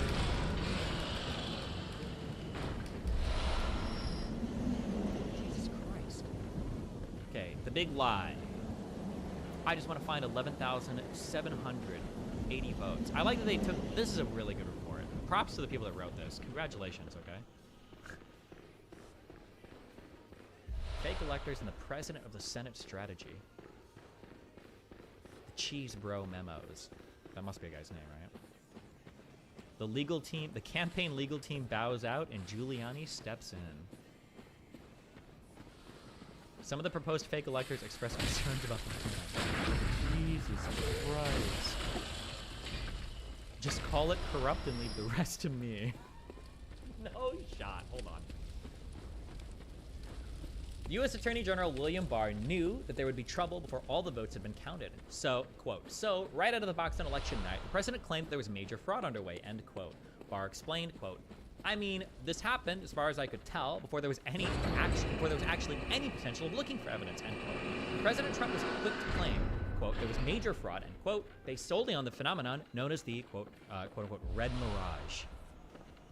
As explained elsewhere in this report, Democrats are more inclined to vote via mail-in ballot during the 2020 presidential election than Republicans, who are more likely to vote in person on election day. This was widely known and partly a result of President Trump's own public statements criticizing mail-in balloting.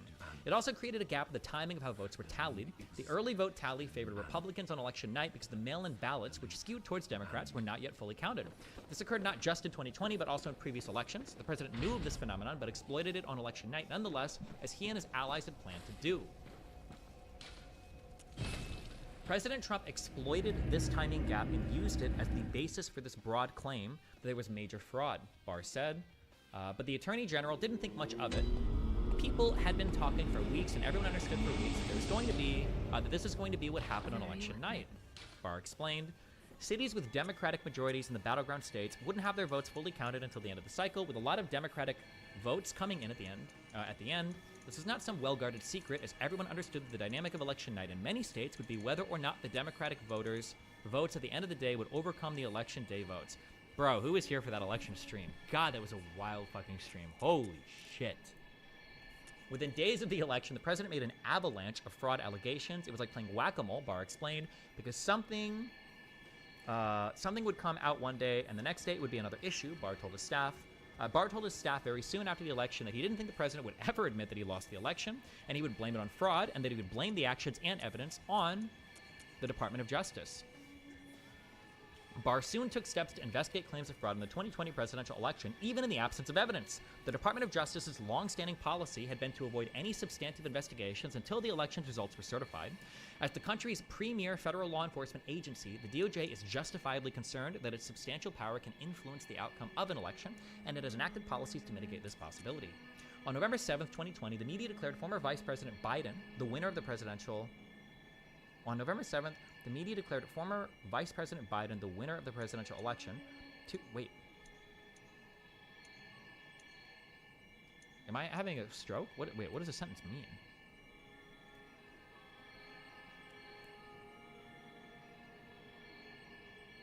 Wow, Chris and the fake mic, thanks for that 14 bucks.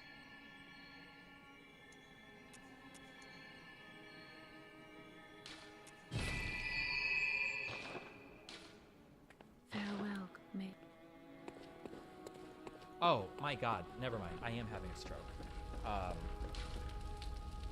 I just saw Vice President and I assumed Pence. I just got very confused. Okay. The media declared former Vice President Biden the winner of the presidential election. I did have a stroke. 2 days later, on November 9th, Attorney General Barr authorized wider investigations into claims of election fraud. Barr instructed the DOJ and FBI personnel to pursue substantial allegations of voting and vote tabulation irregularities prior to the certification of elections in your jurisdiction in certain cases. Barr noted that nothing in his memo should be taken as any indication that the department has concluded that voting irregularities have impacted the outcome of any election. Barr challenges President Trump's election lies. Let's see.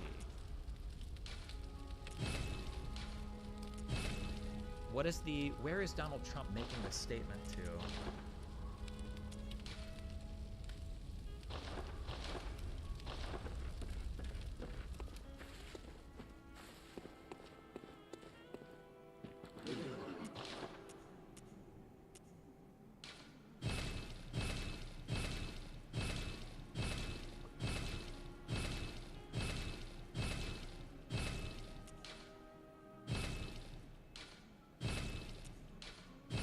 Attorney General Barr left the meeting talking about the Dominion machines and shit.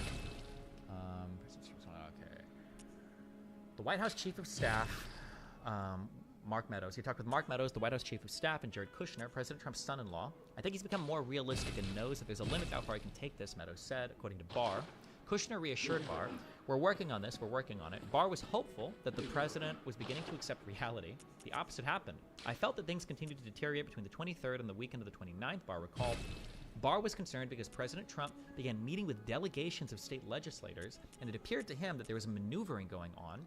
Barr had no problem with challenging an election through the appropriate process, but worried that he didn't have any visibility into what was going on and that the president was digging in." Here is the transcribed Barr interview with the Jan 6 committee. Oh wait, are you saying that it doesn't, that quote, the quote should appear here somewhere, right?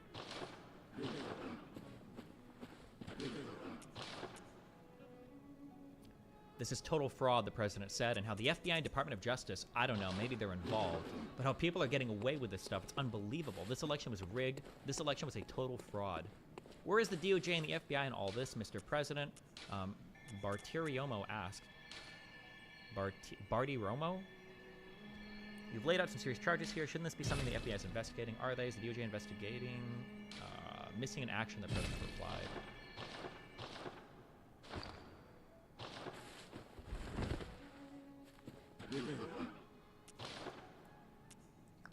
This was written by Donahue.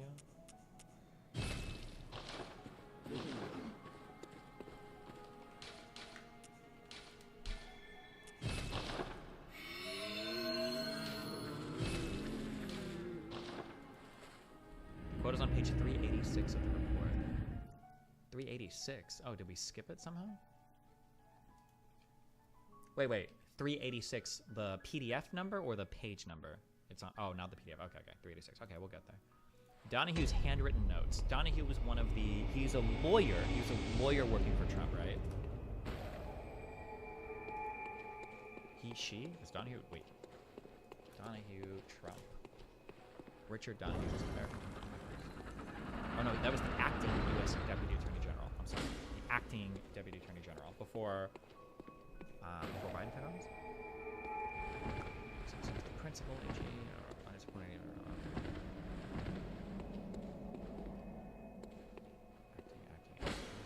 Okay, acting.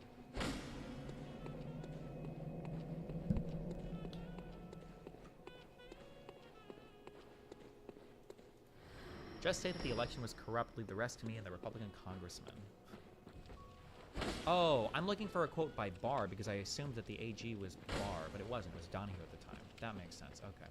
The acting United States Attorney General said the election was corrupt, leave the rest to me and the Republican congressman. Okay. You said this is on 386. Okay, so Barr resigned.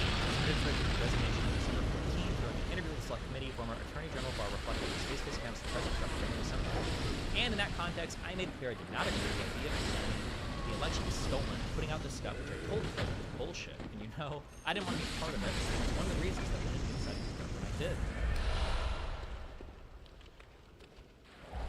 I observed, I think it was on December 1st, that, you know, I believe you can't live in a world where the incumbent administration stays in power based on its view, unsupported by specific evidence of election. It's fraud in the election.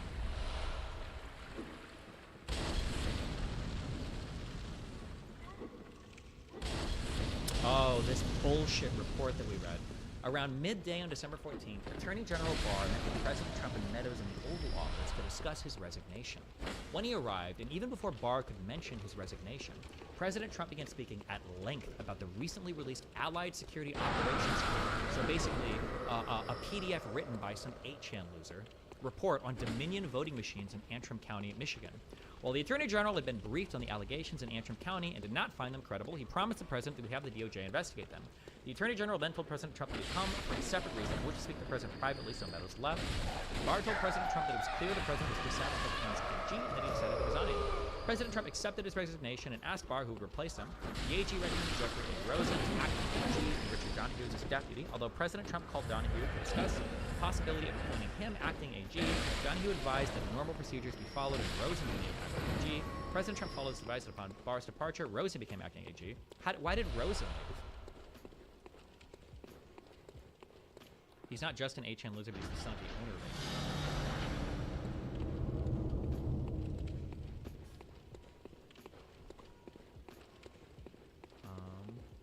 Barr felt that he was leaving the Department of Hands of True Trust to lieutenants, but maybe going to pressure Rosen and Donahue.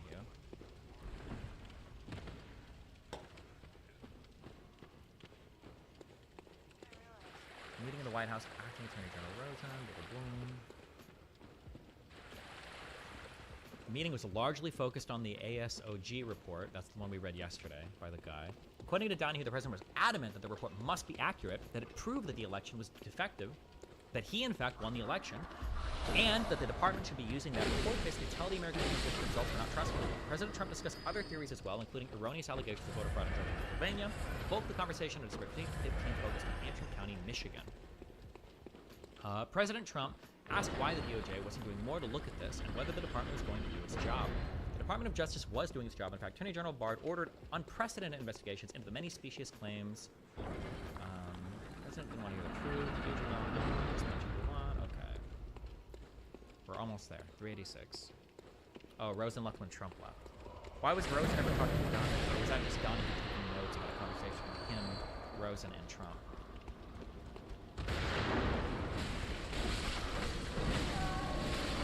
No, wait, I don't think you're right. Rosen left when Trump left? On December 27th, President Trump called acting Attorney General Rosen. Oh, no, you're right. Rosen once again.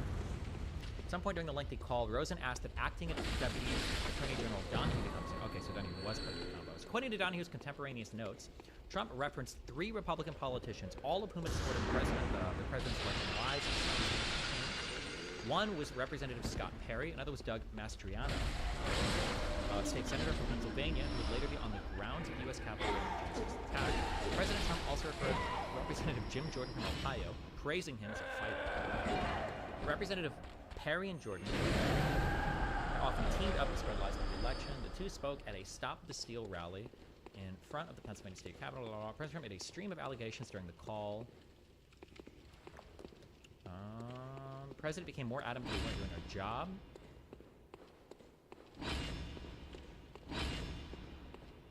Donahue sought to correct President Trump in a serial fashion as he moved from one theory to the other. He was a debate pedophile.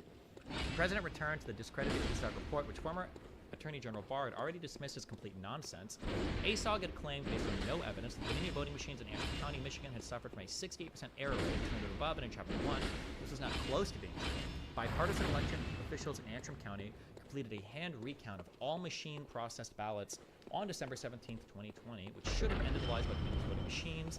The net difference between the machine count and the hand recount was only 12 out of 15,718 total votes.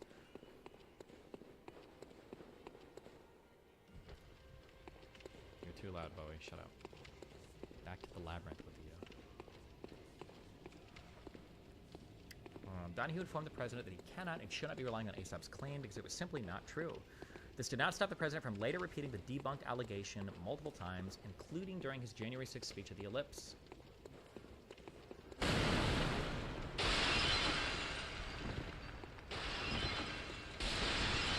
Look at the illegal aliens voting. Don't need to. Oh, you don't even need to look at the illegal aliens voting. Don't need to. It's so obvious. The president complained that the FBI will always say there's nothing there, while the special agent, the blind guy, supported him. The Bureau's leadership supposedly did not. This was inconsistent with Donahue's view. President Trump complained that he had made some bad decisions on leadership at the FBI. President Trump also wanted. How can you complain about the top guys when these are your nominees? Jesus Christ. President Trump also wanted to talk a great deal about Georgia and the State Farm Arena video, claiming that it was fraud staring you right in the face. President Trump smeared Ruby Freeman, a Georgia election worker who's only doing her job as a huckster and an election scammer, and then said that she was a... Whoa, just kidding. President Trump said the networks, meaning the television networks, had magnified the tape and saw them running ballots through repeatedly. Okay. The president repeated the lie that Democrats had closed the facility and then came back with hidden ballots under the table. He suggested that both Rosen and Donahue go to Fulton County and do a signature verification. They would see how illegal it is and find tens of thousands of illegal ballots.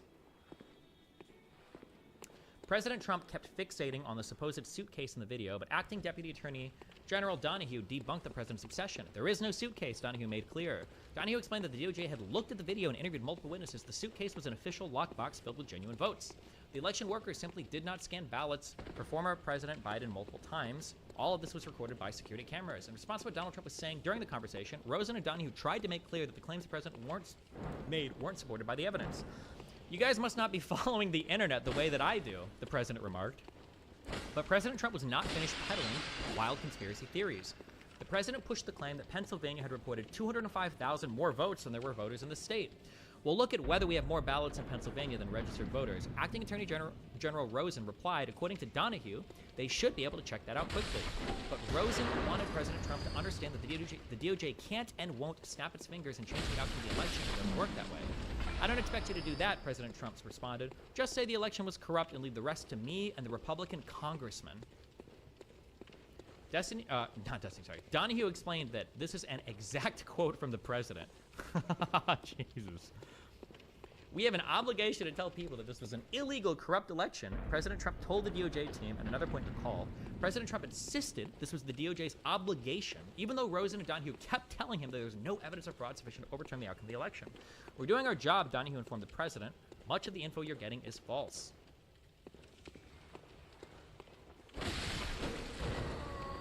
This is such a wild document. I've now said this like a million times, but this whole report is fucking wild. It's so dense. With like crazy shit. What the fuck?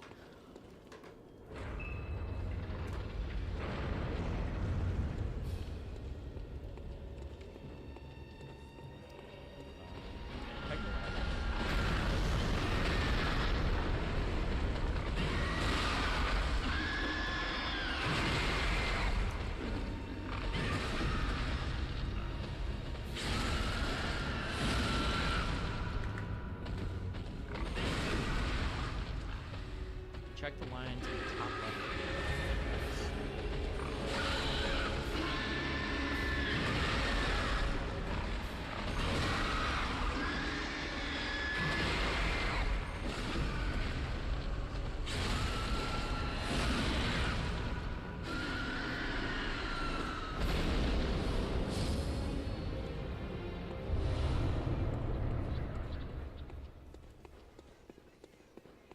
Press the page button after you expand the 3-line. What page button? Oh, you're just saying like my chapters and that's okay.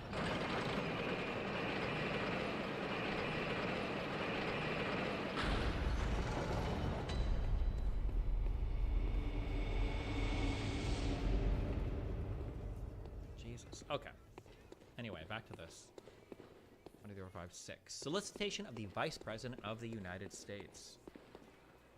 Okay, this wasn't Barr. I'm sorry. This was acting AG Rosen with Donahue. How do you spell this guy's fucking name? Destiny realizing he missed so much when on the Red Pill arc. Donahue. Kind of. No, I think I figured this out the other day ago. Why following like some of this contemporary like domestic politics is like not as interesting to me. And it's because I feel like I'm not really like learning interesting or cool stuff. Like I'm arguing with people over reality, and that's not, I just don't think it's as much fun. I don't think so, but maybe it will be. I don't know. We'll see. Who knows? Maybe I would have felt different if I was following this as it was unfolding. I'm not sure, but I also have the benefit right now though of like perfect hindsight. Like we can go back and now there's huge committees published. I don't have to try to sort through media reports and shit to figure out like what's true, what's not true.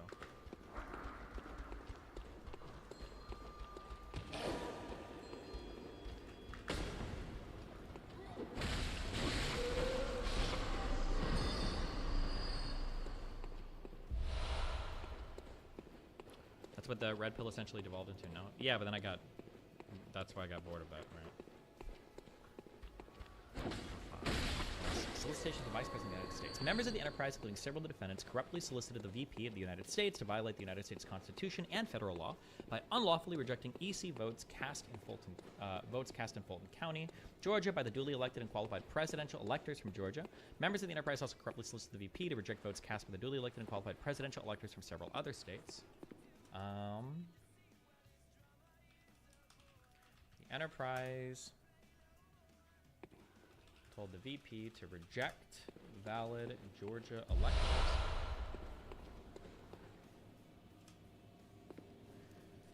Destiny, a good thing to have asked that lawyer you just talked with would have been, does theft only become illegal once you file a charge against the thief? Oh, I don't know. That guy was lost, I think. I don't know.